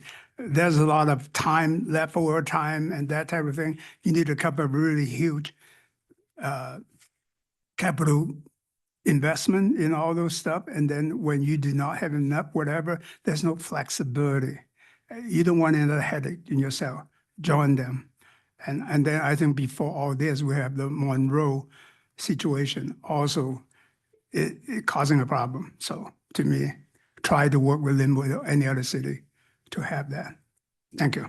Any other discussion on the motion to approve the ILA? Any other discussion? If not, we'll move to a vote. All in favor, please say aye. Aye. Any opposed? Passes unanimously. Great. Thank you, Chief Curtis. Oh, wait, Thank you, we and a have reminder the on the, budget amendment. resolution. Sorry, the resolution.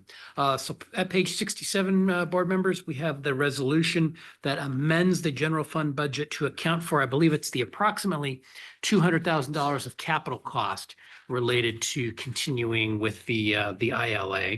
So we will need to also adopt that as part of this process. So I'll move the adoption of resolution 0121-2025-02, amending the general fund budget to fund additional capital expenditures resulting from an updated interlocal agreement with City of Linwood for fleet maintenance services located at 67, page 67 of the packet. So that's the motion. Is there a second? Second by Commissioner Rowland. So moved and seconded to adopt that resolution. Is there discussion on the motion? Is there discussion on the motion? If not, we'll move to a vote. All in favor, please say aye. Aye. Any opposed? Passes unanimously.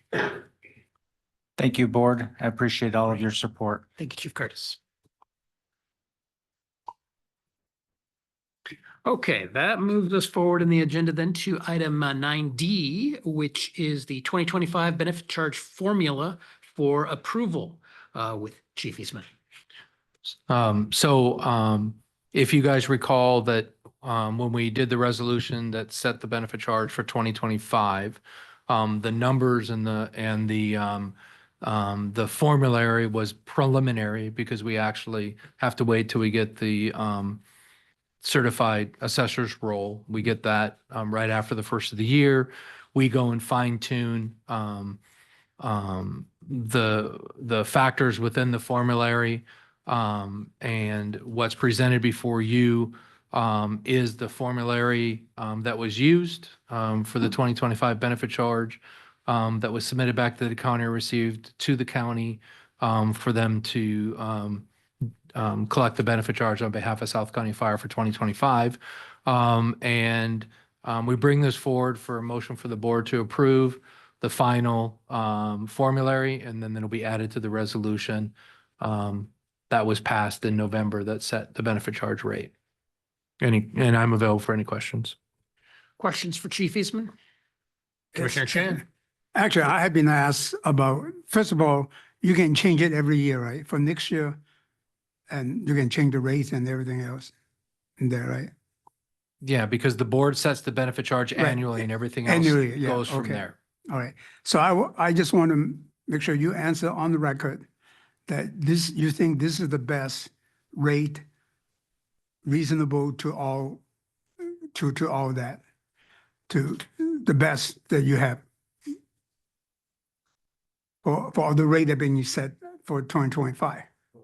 So based on the conversations that staff had with the board, and because remember, we did a little bit of reproportioning Right. For the how the benefit charge proportion between the property classes, specifically multifamily and residential. And then the board set the rate for 2025, and then based on the way it was proportioned, what I did with the calculations reflect the discussions and the action that the board either had or took action by setting the rate. The formulary that we're talking about, the final formulary, reflects those decisions by the board. No, but I'm also that you're the one who proposed those rates in there. The question is, as somebody, why don't we push it higher, to other people versus residential? I think you have really do a dedicated, really reasonable estimate. That is reasonable for the. Yeah, I will Okay. say when we originally set the benefit charge, we had a basis for why we did it. Right. Right. And looking at how resources responded on calls and time on task, and that was how we proportioned it beginning. Right. And then when we looked at the additional calculations for 2025, and the fact that we have about the same amount of square footage for commercial properties and the same square footage for multifamily, which is an increase from what we had. Okay. We had a conversation about taking reproportioning about 2% of the No, I don't really need the multifamily. detail, but I just want to make sure that's what we have done. I'm kind of telling people that is the real reasonable. Now, next year, maybe things change, we will change it again. So Yep. this is utmost we can do at this time. Thank you. Any other uh, general questions on fire benefit charge? If not, I think we're ready. Sorry, Commissioner, Board Liaison Kircher, go ahead. I just think that I'm fine with this, but I think you could think a little more outside the box because you got new construction going up. You've got these concrete buildings where there's not a whole lot of stuff that's fireproof and it's got the most advanced fireproofing, fire suppression systems. Like we have an elevator shaft in Montlake Terrace that's rated for 3 hours and it's got sprinklers outside of it. Like that is going to pose less, there's going to require less resources than say an older building that's a wood frame building. And I think that you could maybe work in here like an incentive structure that like new buildings that meet a current code that are going to have a less of a cost from our resources, your resources, and then kind of shift those costs to older construction and try to get them to comply and come up to speed. Like I think in the long run, that maybe there's an opportunity there to serve more people and make the cities more fire safe. So the one of the things we'll have to, if we go and I don't necessarily think that's a bad idea. But in order for us to utilize that, we have to make sure the county has the appropriate data for us to be able to do that work. Because we get all the data from the county. And so whatever we do however we do to consider reproportioning in some fashion, for example, right now sprinkler square footage gets a 10% discount, right? If we go and look at some other ways to incentivize that or discount, we'd have to make sure that the county has accurate information to be able to do that. And so that's been some of the limitations we've had to be a little bit more creative, is we need to make sure that the county is collecting the data and its accuracy before we actually move forward with that. So that's one of the limitations we have because we get the county from the data. Board Liaison Swisher. How would that affect things? Because some of us have seen the video of a house, even though it's stick built in, 50s, 60s, 70s, and the materials that were used for all of the furniture and everything in them to today's materials that go up like kindling. How, I mean, I don't see that there's really a lot of way to make that be a fair comparison because with the products in our houses being more flammable, it doesn't matter how great the building, might be made with a different material. The stuff's still going up in flames in a hurry, right?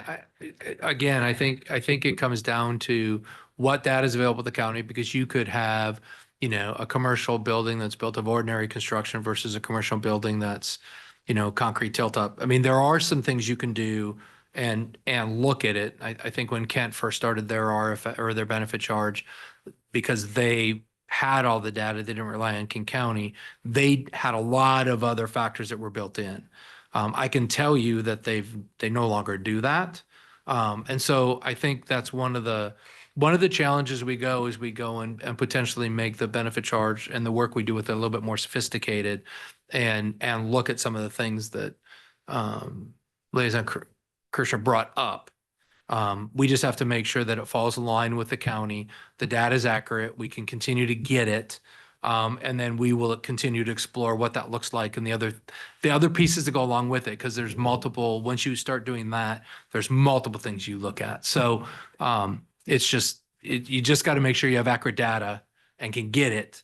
And right now I don't think we have data that tells us, some of those pieces and what buildings have been retrofitted, what buildings haven't, what buildings have been brought up to code. We know whether they're sprinklered or not.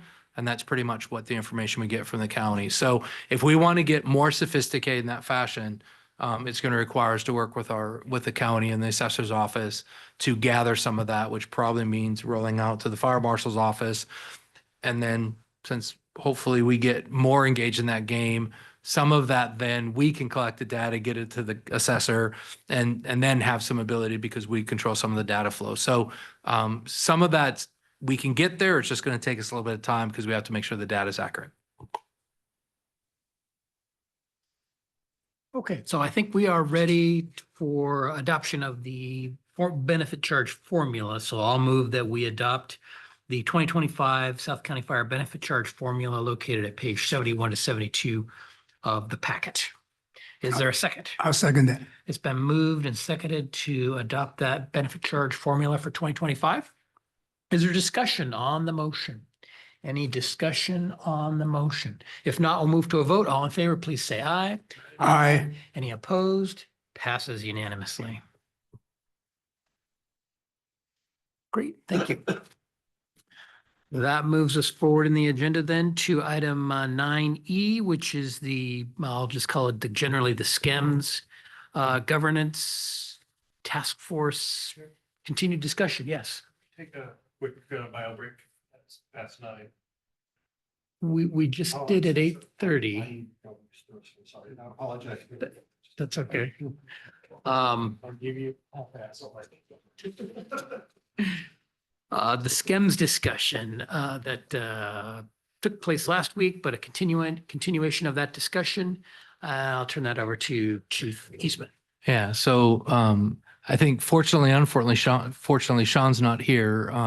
Sean's actually working with NASA this week in New Mexico. He was asked to go down and help with a level loading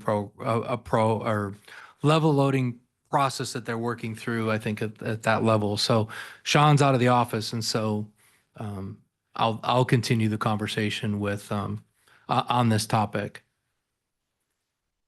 He's doing what? He was asked by NASA to go down and do some work with.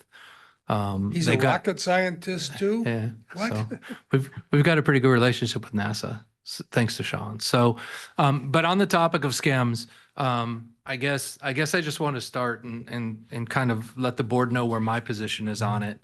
I know we've had lots of conversations with regards to SCEMS and where they were going and what they were doing and how this was playing out. And I'm not going to say critical, but I've had some concerns about certain aspects of it. And part of that's because, the MPD and the work that SCEMS does is very specific to what the statute says they need to do. And there's very clear, guidelines in what they are required to do by the state.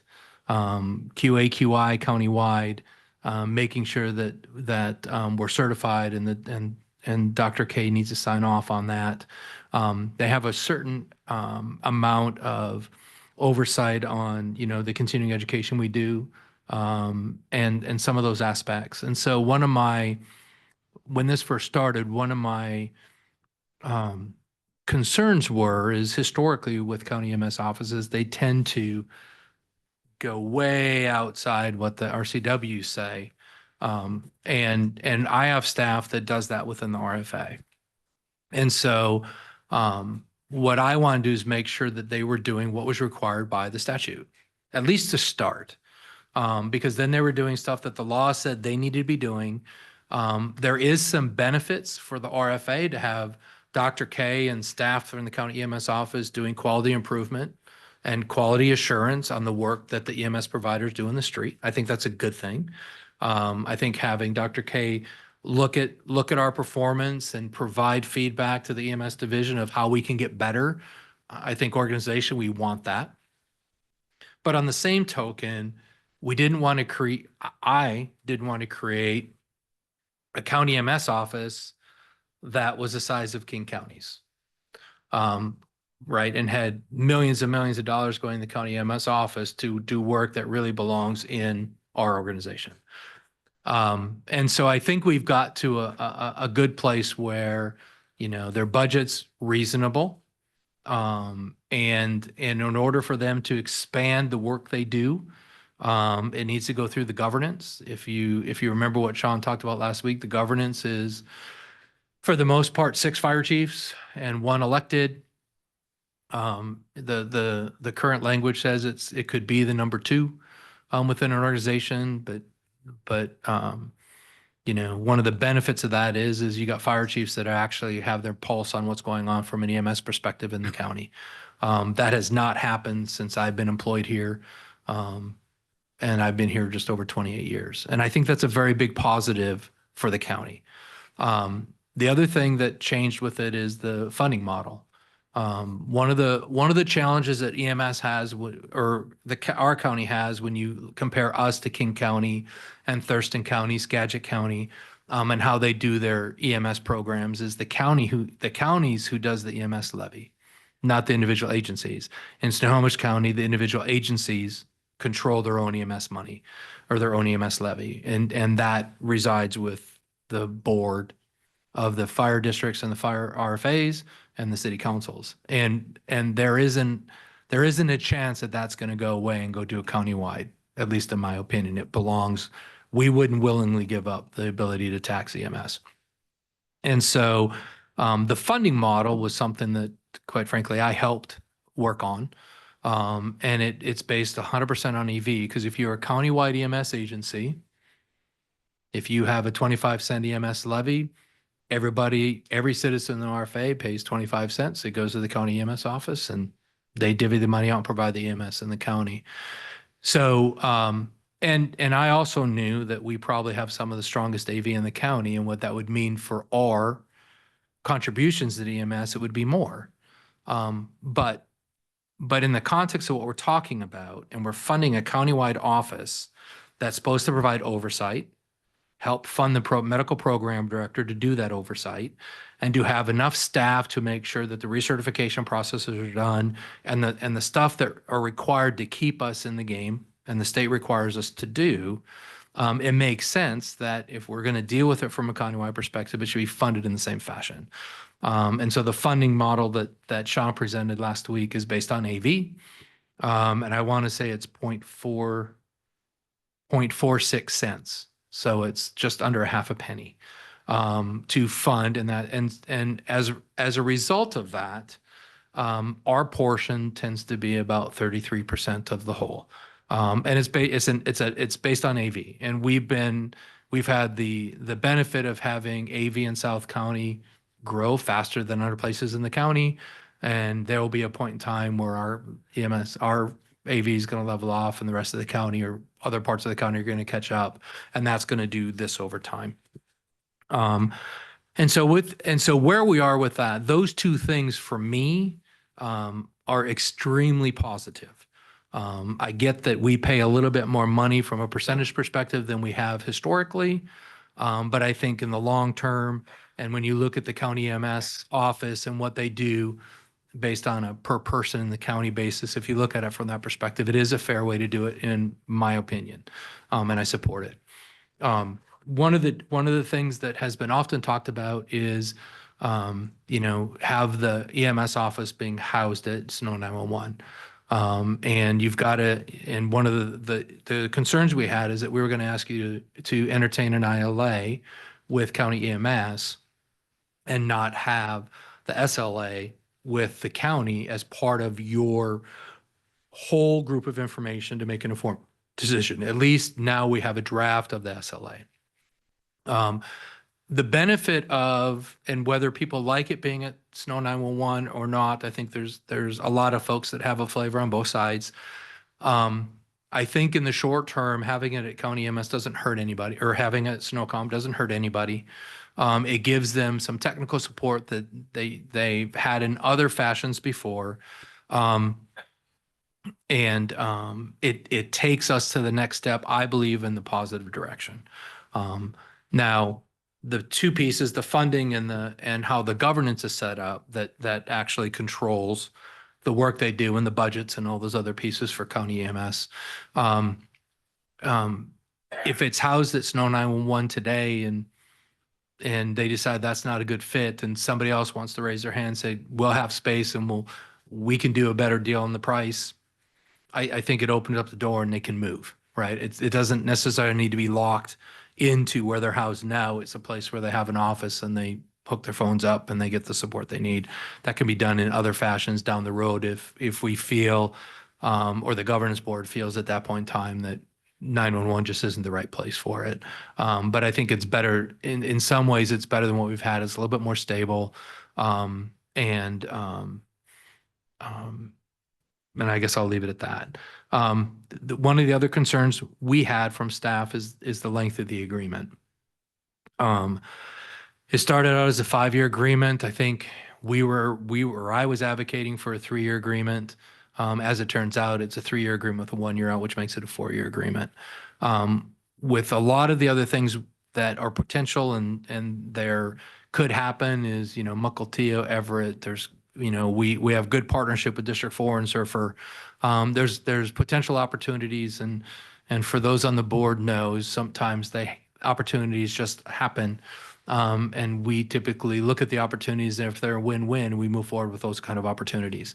And so right now we're about 33% of the funding for the county EMS office. It wouldn't take much of a consolidation effort for one of our neighbors to where we're at 50% really, really quick. And then at that point, you're paying, $500,000 to an office where does that really make sense for us from a business perspective anymore? We can have that debate. And so 4 years is a long time, which is why staff recommended 3 years, the 2-year contract, 2-year initial agreement with a 1 year out. Currently you have a 4-year agreement, or basically a 4-year agreement, 3-year, 1 year out. And so I am in support. Those are my concerns. I think I've been pretty consistent with that with the board. But I do think this is a positive move for county EMS. I think it's been fractured for a long time. It's been challenging. Dr. K has a lot of passion. Dr. K, has a great vision for the county, and she puts in the work and the time. And for her to be able to do that, she needs to have the support of consistent staff to do the work we're asking her to do to make us better, and have the oversight we need to make sure that the quality we provide is having a third party look at and the doc do that. So that's kind of where I sit on it. I know when we talked last week, Sean gave you the brief. I don't think staff's asking for any decision tonight on the ILA. I think we'll bring that forward on the 4th for continued discussion and potential action by the board. But I wanted to make sure the board knew where I stood as the fire chief on the topic. And, and I'll also say this, I've been very vocal, and the task force listened, and they made amendments and changes as a result of the conversation we had prior to the board getting what you've got to actually consider. And so I'm happy with that. I think, Sean and the rest of the task force did a great job. They listened to the input that we had as an organization. And they made changes as a result of some of the conversations we had, and addressed some of the major concerns we had from at least staff's perspective on the topic. So with that, I'll pause, and if there's questions that the board has, I'll do my best to answer them. But really the expert in this, and the one that's been in the trenches is Chief Maxwell. Questions for Chief Eastman? Commissioner Wittes. I just kind of want to reiterate a little bit from the last meeting that the angst I had with it a little bit. When it started happening, got involved with it a little bit with Commissioner Waugh and Commissioner Mills, because we've all talked about it, went to a couple of the meetings. One is the housing at Snow 911. None of us have a better option, so we let that to rest. The duration was a big one. That they wanted it longer. I wanted it kind of shorter. I agree with the 3 years. The other thing about it that I think's important is the chief representatives on it. I think it really needs to be the fire chief. I don't think it's a designee, because normally what happens is it gets drifted down and down. The people of this board of directors, what you want to call it, they're in charge of hiring and firing the doctor, basically, and hiring and firing other people. It's a fairly high level position to be at. We've never gave EMS the status in this county like we should. And that's just what happens. I mean, you go back to years ago when the EMS council told us we couldn't do paramedics. And we wouldn't be able to provide that level of service. And we went ahead and went around them and said, no, we're going to. That really happened because they had junior officers that were on that board trying to dictate to other agencies what would happen. And that's why I think it's important to have that. So with that, I think it's a good deal. Agree with the time limit. I think that's a number one thing that kind of bothers me. Thanks. Other discussion or questions for Chief Commissioner Rowland? I don't know if I've heard a good argument, really, that has convinced me that this is the right direction to go. I understand that the chiefs being involved would bring benefits. There's nothing that says that if the chiefs right now think that that's the truth, that they couldn't just in the current makeup that we have designate themselves as the person that goes to this and, you know, see if that helps to fix the issue. I think right now there's the ability for the chiefs to do that. And I think it would be beneficial for before we, you know, sign on to something this large, to see if that's going to have any effect at all, given that it's kind of one of the chief, no pun intended, arguments in support of this is, you know, the problems with this before is that it, you know, the chiefs weren't involved. The current makeup of this also still allows them to designate somebody to go in their place. It just has to be one of the assistant chiefs, depending on which document you look at. So at least we get away from the junior members being on there. But again, I don't think that's anything that requires all this bureaucracy around it and the expenses around it to be able to, if at the very least trial, but to make effective. I do see some needs for more staffing. Looking at this, I think it might be overkill what we have here, but I don't know without seeing I guess a functional organization that's meeting its objectives and getting the participation. It's hard to say what it's going to take to get there or if this is the right strategy. So I do have concerns about just as Commissioner Wittes does about the length and some of the other kind of minutia around it. So right now, I don't know where I stand on this, but I think we really need to, I don't think that this is fully baked yet. Other discussion or questions for Chief Eastman?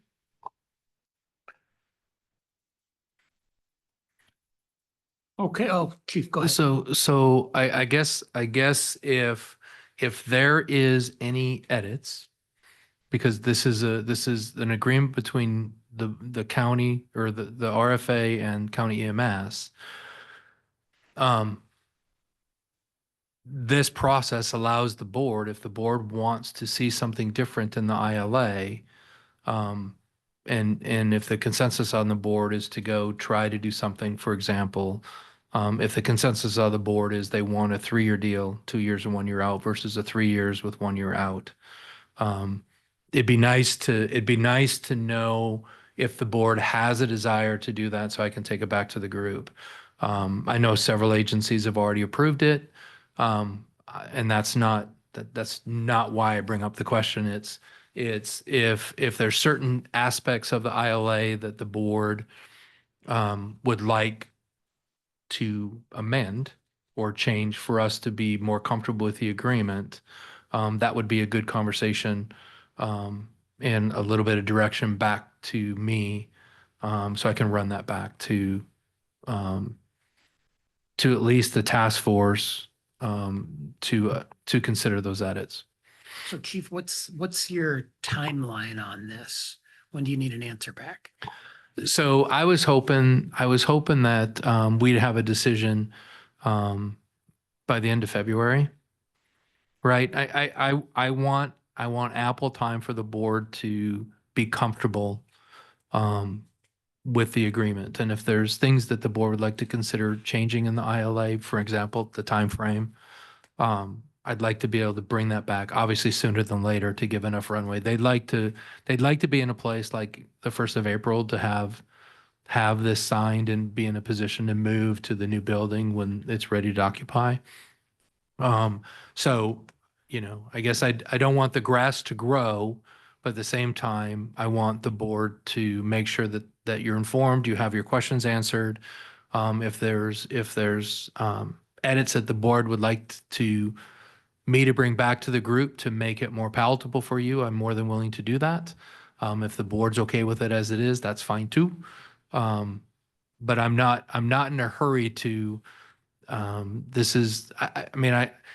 we need to move forward, but I'm not asking for action tonight. And if we need more deliberation, staff is comfortable with that. Board Liaison Swisher. So I was looking, trying to see if I could find it again, because I found it last week.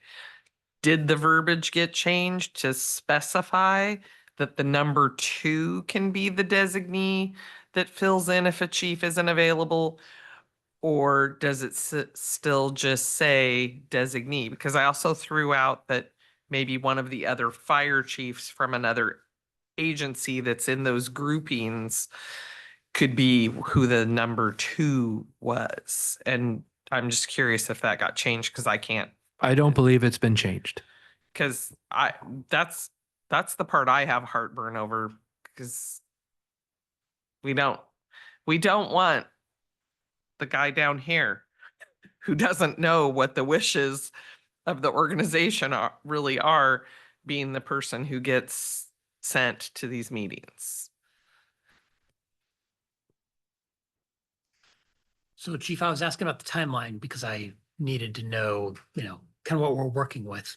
So this is our second meeting in a row talking about it. I think we're in a better position to come back to the next meeting. If there are proposed amendments, bring those to the table, or let me or the chief or Melissa know about those, so we can maybe have a list of them, so we can be prepared and talk about them, and actually drive at something is going to be, we can agree on, or we can go to a vote and, things win, things lose, and then we know where we stand. But having talked about it twice, I think we're in a better position now for our next meeting to actually drive at details if necessary.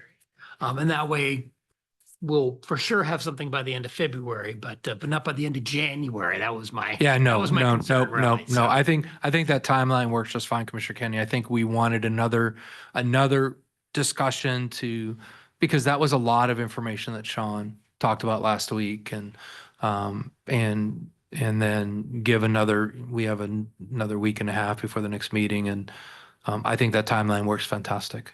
So let's plan to have this back on the agenda in the next meeting for probably a dispositive discussion and adjudication of what we want to do. Commissioner Rowland.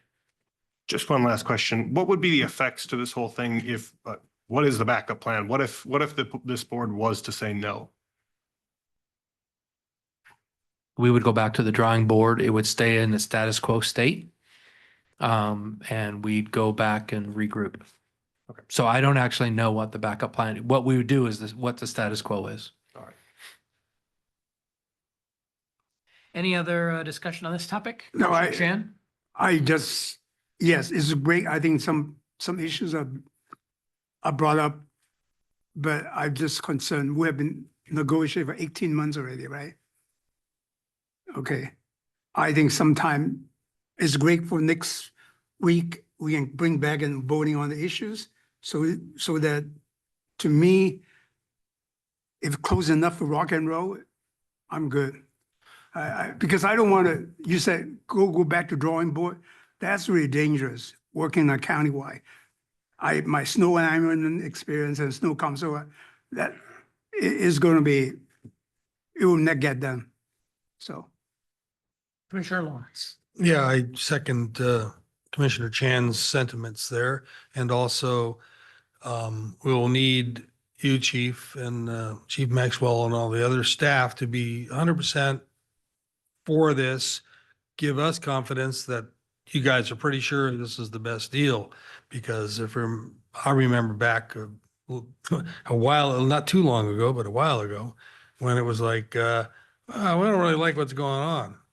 So I can't remember all the details. They're very complex. And so it's more, me and probably a few other commissioners going to be, that don't have all the tenure of, these old timers here. Yeah, that would need the confidence from you guys to vote yay on this. Well, we will discuss it at our next meeting. Okay. All right, we're going to move forward in the agenda then to item 9F, which is legislative issues. Chief Eastman. Well, I'll give a quick update on the legislation we have in Olympia. So I know they've got it formatted now. It doesn't have a bill number. The formatting I think I got from local government's legal counsel is the copy I got. And I can't remember, I apologize, her name just escapes me, the councilwoman that's taking it, or the representative. She's gonna talk to the lobbyists for county government tomorrow, because she doesn't want to surprise them with it. For staff or for the board, I actually reached out to Executive Summers' office. He's actually on vacation. I talked to one of his executive staff, let them know what we're doing with legislation, and asked for a meeting with the county exec when he gets back right after the first of the month. So he heard it from us first. He's not going to hear it. I mean, we got a connection with Jason Bierman, who's one of works in the exec's office. And so I expect to have a meeting with the county exec just to let him know what we're doing, so he's not surprised, and hear it from us first. And then it sounds like once they talk to, she's going to file the bill on Friday, or introduce it on Friday. And then what the information I got back is there's time being held for it to be heard in local government, which I think is where it's going to start. So I haven't got any homework for any of us yet. That's the quick update I got, but I'm happy to say it's in the format that you see bills. It doesn't have a bill number on it yet. I would expect that probably happens Friday. And then more to come on that. But that's the update on the legislation we have down there, and no asked of yet, but we're ready on a moment's notice, because you know how often that changes. So that's an update on our legislation down in Olympia right now. And I really haven't had a chance to track any of the bills that are being circulated. I hear some through the news and some of that, but I'm a little bit behind. And so we'll get a couple of our eyes from staff on what the bills are happening and where things are at. And I haven't been able to actually talk in person or on the phone with AJ, who's one of our captains, is one of the lobbyists down there during session, and get an idea of where things are at, and the climate and tempo and some of those things. And it sounds like they started a little bit slow. I was a little bit shocked. He said when session opened, people were just kind of waiting to get sworn in the next day. And so things started at a much slower pace than in years past. So, and then just an update on the Western Chiefs and the Ledge Conference. Right now, staff, there's a couple of us from staff that are looking to go back to Washington, D.C. With the Western Fire Chiefs. It's the 30th, 31st of March to the 1st of April. I don't have a lot of other information yet. I did reach out to the secretary of the Western, and asked if electeds, because this is new, the Western's now getting back into it, and they strongly encourage electeds to come if they're interested in going. So I'm going to ask if the board would like to attend to the Western's Ledge Day back in Washington, D.C. It'd be the 31st of March and the 1st of April. It sounds like a long way away, but it's really not. They don't have the lodging out yet, but I would assume with a session like that, lodging goes pretty quick. And It'd be nice if we're lodged where the Western is at, because part of the reason, at least for staff to go down there, one is to talk to the folks in Washington DC, but it's also to connect with the chiefs on the western part of the US, and I think it would be beneficial. They'll have electeds there too. That if we can get one or two electeds to go, they can talk to some of the other challenges that electeds from the West Coast are. I mean, we all kind of run in the same challenges, and see where that goes. And so that's what I've got for an update, specifically for what staff's thinking. And like I said, we'd love to have a couple of commissioners come with us. Yeah, are they still holding at the Hilton, the big? No, this is different than the the fire caucus. This is specifically with the Western Chiefs. And so it'll be chiefs from Alaska, California, Oregon, California, Right, Washington, right. Idaho. It's not the fire caucus. I think that's happened in February. It already happened. So this is a different event. Different, yeah, but would they be also close to, well, the hotel or whatever? I'm sure. Yeah, I It's don't big. have that yet. And as soon as I get it, I'll let the Okay. folks that are interested in going know. Right. So think about possibly attending and let the chief know, and it would require board approval for anybody that we're sending out of state, but I think we're budget See- for that. I think we But increase yeah, budget. we do, but we can't send everybody, but my guess is there's only going to be limited interest. Commissioner Lawrence. Yeah, if you get me a photo op with the president and vice president, I'll go. I can't guarantee anything. Okay, anything else on chief, anything else on legislative? Any questions or discussion from the board on legislative for the chief? Okay, more to come in our next meeting. Yep, and particularly with that fire remember, marshal bill. yep, and our ledge day is the 6th of February for those that are interested in attending. I guess I did have one question. Has anybody regarding our fire marshal bill? Has anybody talked with Roger Ferris, executive director of the WFC? Not yet. Because he's not. coming to town. He'll be right across the freeway here on Saturday night. So I will be there, and that might be an excellent opportunity if we actually have the document by then to me to slip that into his hand and say, hey, check this out. So I will send you what I have because it's in format. It just doesn't have a bill number on it. I'll forward that to you tomorrow. I apologize. I had intended on going and I got plans on Saturday that I can't. So I just want to start the conversation because absolutely. we would want to have WFCA, if not on board, at least neutral on it, but hopefully on board too. And I think more friends is better in the yeah, and I believe next week, Thursday, I have lunch with the incoming executive director of the fire chiefs. Excellent. So we'll connect the fire chiefs at the same time, and the labor group knows because we briefed them in June that we were doing it, moving it forward, and I'm sure AJ's let them know. So if we connect with the fire commissioners on Saturday and follow up with the Washington fire chiefs next week, then at least we've touched them both as we go. So I'll make sure I get you what I just received, and if I get the actual legislation with the bill number on it, I'll make sure you get that. And I'll call you and let you know it's in your inbox too.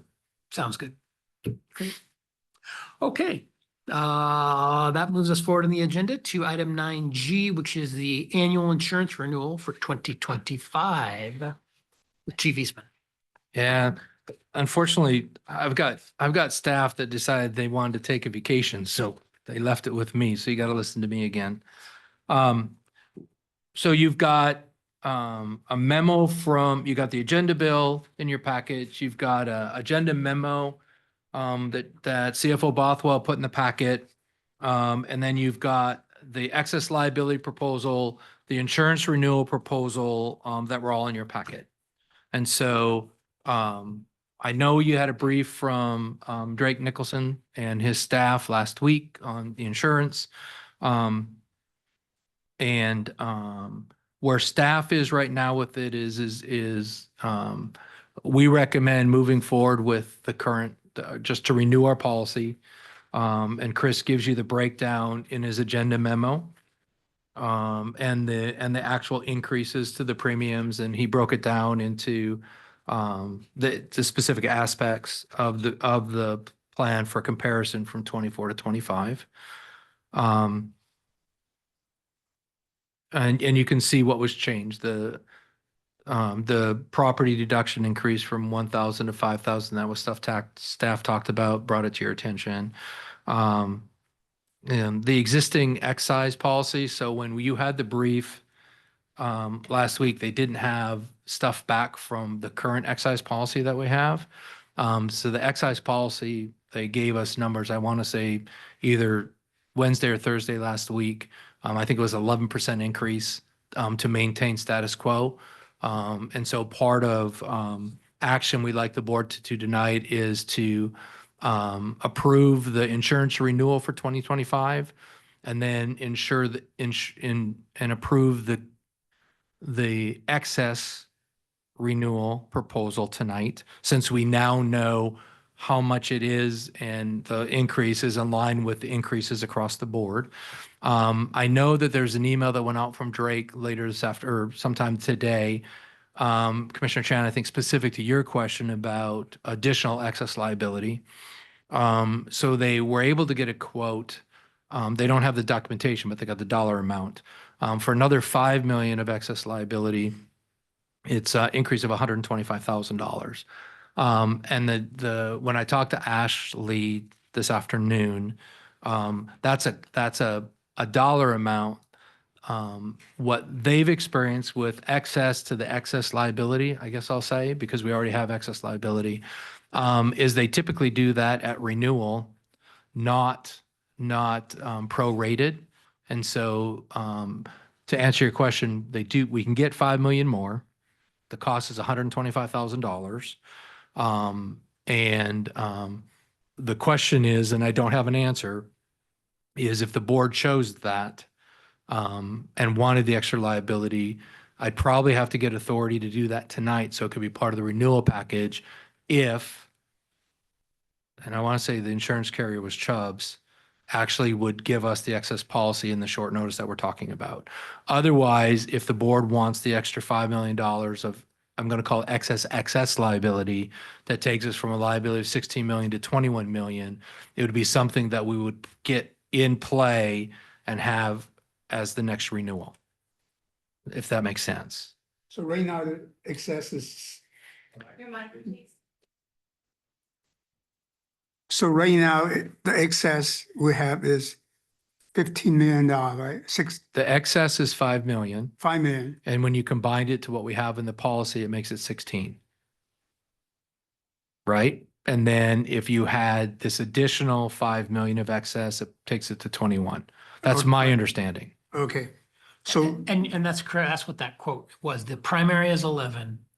The first excess is 5. Yep. That's 16 total. Yep. And then the supplemental excess. Yep. Is another 5 to get to 21. Yep. And that the excess liability for us, we currently pay 99,000. And so the additional 5,000 of excess liability, or 5 million. Commissioner Kenny say it better than I did. The additional 5 million is an additional 125,000. So is instead of 87, become 125, right? No, the current is 8. I'm not sure. I'm not looking at what you're looking at. So I'm looking at the page that you have the agenda over here. The summary here. On page 138. there you go. Yes. And the additional $5 million of excess liability is an additional 125,000. To the $87,000. It's, you add 125 to that to get it. Yes. We thought it was kind of steep for No, what we did from Does staff's not make perspective. sense because the extra 5 million should be less. Because by claiming that extra $5 million, with the chances really smaller. That's what we got that's what you guys got emailed from Drake, Okay. I or haven't what considered it yet. what Melissa forwarded to you guys from Drake. And when I called Ashley, that's what they said. So it It does not make sense. Yeah. Okay, I actually don't think they want to, I mean, I think they're making the second round of excess liability expensive and they're doing it intentionally. mm, Remember, we couldn't get more than the 5 million last time, then they were asked again. And so we can get an excess to the excess and that's the price point. So mm. Crazy again, lot, I don't, I can just tell you what and I don't have the policy with that, right? right. I got the quote and they were to Drake and his team's credit, they're wanting to get us the information as fast as we can and I had it. And so where we are, is, so that's that piece. And then we did get some excess earthquake policy numbers. And shockingly, to ensure buildings valued above, to get what we're talking about, because if you remember when we talked, if we had an earthquake, we have a one-time limit of 25 million. And we all know fire stations are about 17 million to build. And so we got a number back from them that would cover our stations if we had an earthquake. And the cost estimate's about 32,000. And to me, that's from my position, ensuring the fact that if we have an earthquake, I'm pretty sure we're gonna lose more than one station. And I think if you looked at the work that was done at the county, I think we'd probably have to replace 5 minimum if we had that kind of an earthquake. Ensuring that to get the extra 100 or $110 million of coverage to build fire stations, 32,000 is a small price to pay. And so I would like the board to consider us including that. And what if we get to that tonight, I'd sign a letter saying we want to go down that path and then we get a policy that would follow. And then it would be part of our policy. And we'd have the additional earthquake insurance that would cover what we needed covered versus just 25 million. So is that cumulative, the $25 million cumulative, right? Right now, the 25 million is one time per event. Yeah, it's not per building, it's basically cumulative. If I have 2 stations, that will be over my coverage already. Yep. So even that is not enough. Yeah, but the 32, the way it was explained to me by CFO Bothwell before he left, is if we had 5 stations destroyed by an earthquake with the excess and earthquake policy at 32,000 annually, they would rebuild all 5 fire stations. Oh, So no, okay. from a staff perspective, yes, from a business perspective, that makes a lot of sense. right. And staff would recommend that. And I would like just a head nod from the board to do that intent to move that insurance forward because we have risk there clearly. The conversation about the second 5 million of excess liability, I'm going to leave with the board because 125,000 that they quoted for another $5 million is a lot, Okay, in my opinion. yeah, And you know, as you know, staff's going to look at insurance and risk over the next 6 months anyway, and do that work to make sure that, you know, we're looking at everything and we've got the right, we have the right vendor doing the work for us and all those other pieces. And so, as an individual commissioner, I totally agree with you, 32,000 for that additional coverage. But I think you can probably call Drake to clarify that 125,000 for $5 million. Maybe that should much better. If that is the thing, then I probably would not do it. But if it's not, if it's just overtaking the $87,000, I would say that's a good buy. oh, if you go from 5 million at 87,000 to 10 million at 125,000, I think that's a far better deal. Right, That's not how it's explained to me. We currently Okay. pay 90,000 and it would be an additional 125,000. So we would be paying basically 225,000 yeah. for that- excess In that liability. case, then I would say no. So, But in the first case, if they clarify that, I would say yes. so, so where we're at with stuff that needs to be done tonight, once questions are We're on answered, Consensus, I agree is- with that, yeah. is the main policy needs to be approved. And then the excess policy that we currently have, which is the original 5 million that takes us to 16 million, I'm hoping gets approved. And then if the board wants the additional 5 million, then we'll go make that happen. And then just ahead now with the board that we're going to move forward on the excess earthquake insurance. Obviously, we need to get the document and make sure it reads with what they say, and then move forward. So that's kind of the order of things to move forward on. And with that, I'll pause for questions of the board. Questions, general discussion around the insurance? Chief, I'm always in favor of more excess liability insurance than less. We've had 21 million in past years, and the 21 million isn't what it used to be with inflation. Doesn't cover what it used to. The discussion that we have had in past years surrounds, one of our fire trucks or one of our vehicles hitting a school bus and killing a bunch of children, which could have huge liability. And so I just feel like that extra 5 million, I do appreciate that it's $125,000. That's 2.5% of the value of that. And if we get to a claim that's at that level, you'll be really glad that you had that extra 5 million. I wish we could actually get more than the 21 million. But I am in favor of the extra 5.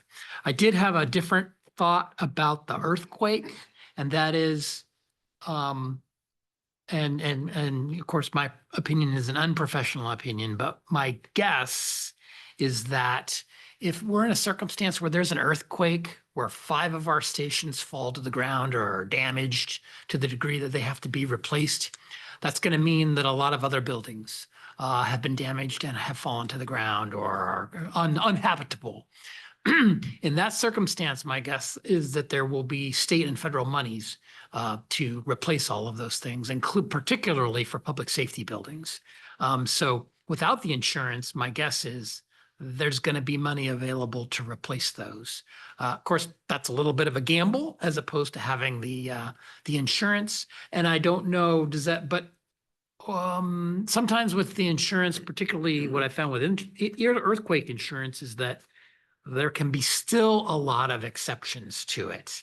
So does it really cover what we want, which is basically they replace the building?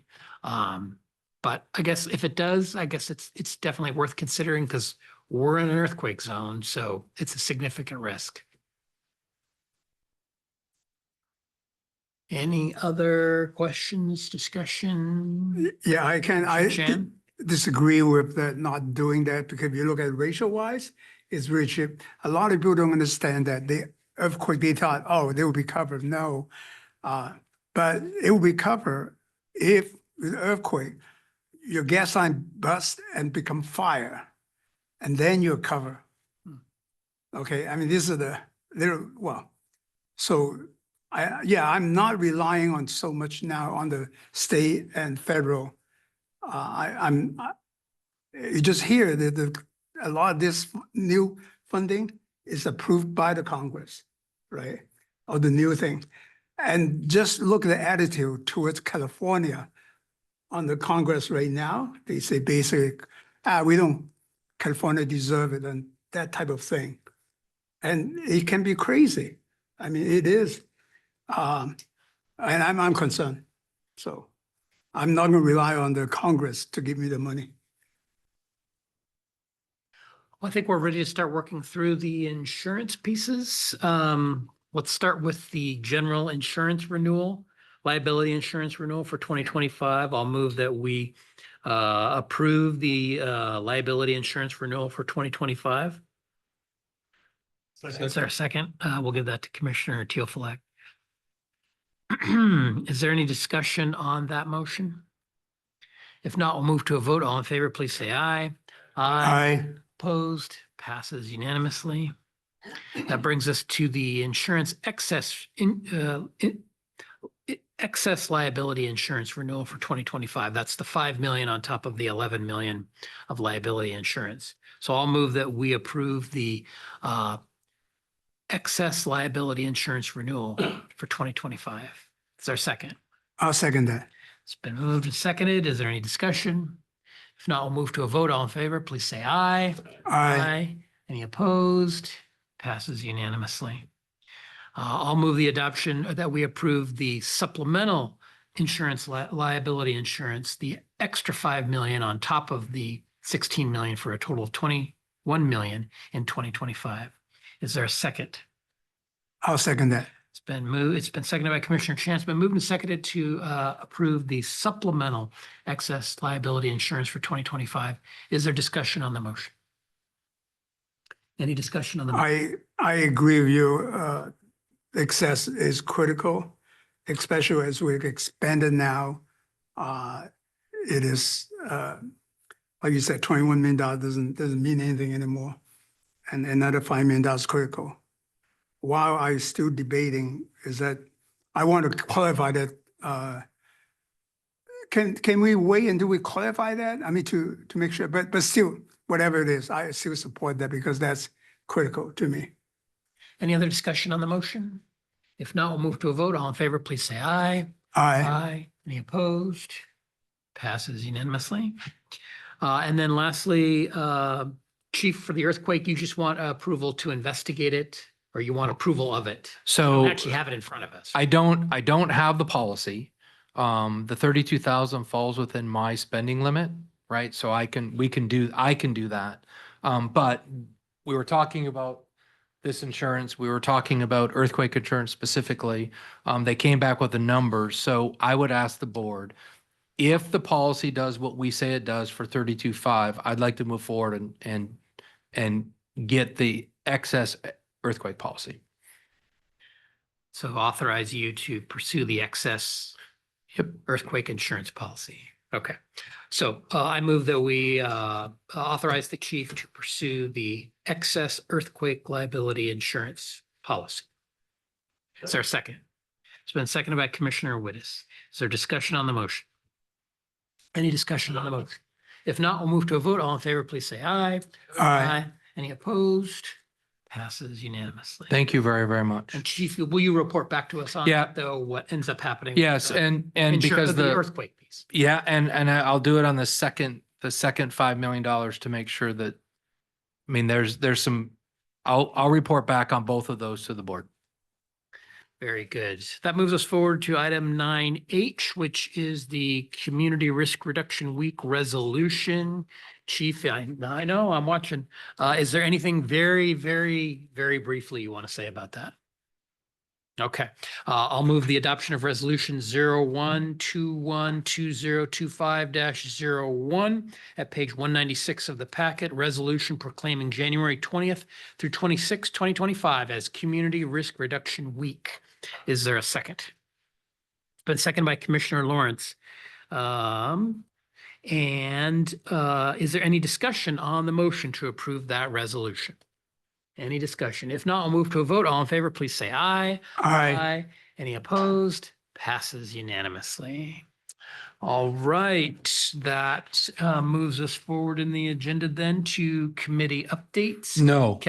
No, nothing from capital facilities. How about finance and HR? Commissioner Chan? Yeah, we're gonna have our, Very briefly, very no, briefly. the meeting in the third week. Okay, great. Intergovernmental, Commissioner Wittes, very briefly. We kind of had a meeting yesterday. It really wasn't. What happened was Commissioner Chan's been out of town for quite a bit, and it was just to fill him in on what's happened with the city of Edmonds and where we've been. And a lot of the stuff that's being worked on right now by Christie and by the chief, if you can explain that, Chief, just kind of where we're at in that. There's several different documents that just about ready to be published. Oh, so we're working on key messages that are joint key messages from the RFA and the city of Edmonds. We also have a frequently asked questions that we're working on jointly. We're working on a joint PowerPoint for presentations to move forward in the future, and some of those other kind of documents, and continue to update the communications plan. Do you have an estimate when those would be complete and approved? You know what? I forgot to ask Christie. I'm assuming they're probably already approved. I just don't know it. Great. Snow 911, Commissioner Fernhoff, very briefly. Yeah, they met earlier in the week and I have to apologize. I don't have my notes in front of me, but the main thrust of it is the ILA for the EMS organization, which was discussed. Chief, do you have anything that you recall from that discussion that I'm missing? Nope. That concludes my report. Thank you. Thank you, Commissioner Furnoff. That takes us to Commissioner comments. Item 11, any Commissioner comments? Very briefly, Commissioner Chan. Are we raising to the 10 o'clock thing? Yes, we have to conclude at 10 Okay. o'clock. All right. So we have an audit committee, last meeting. The auditor gave us an adverse opinion, which is that means there's a new law now. They put in, because we're a cash basis instead of GAAP basis. And also in 2024 audit, they're going to do it by the end of April. We should get our report in 2024. So that's a request from Commissioner, our CFO request that because we're not so far from the audit. Okay. Any other Commissioner comments? No comments. That sounds good. We're right up against our 10 o'clock witching hour. Our next meeting is first Tuesday of February, 7 o'clock, right back here. There is a Snohomish Fire Commissioners Dinner banquet this coming Saturday. If you're interested in attending, let me know. Those that have already signed up, I know who you are. And we have no other business. So without objection, we are adjourned. Thank you. Who signed up?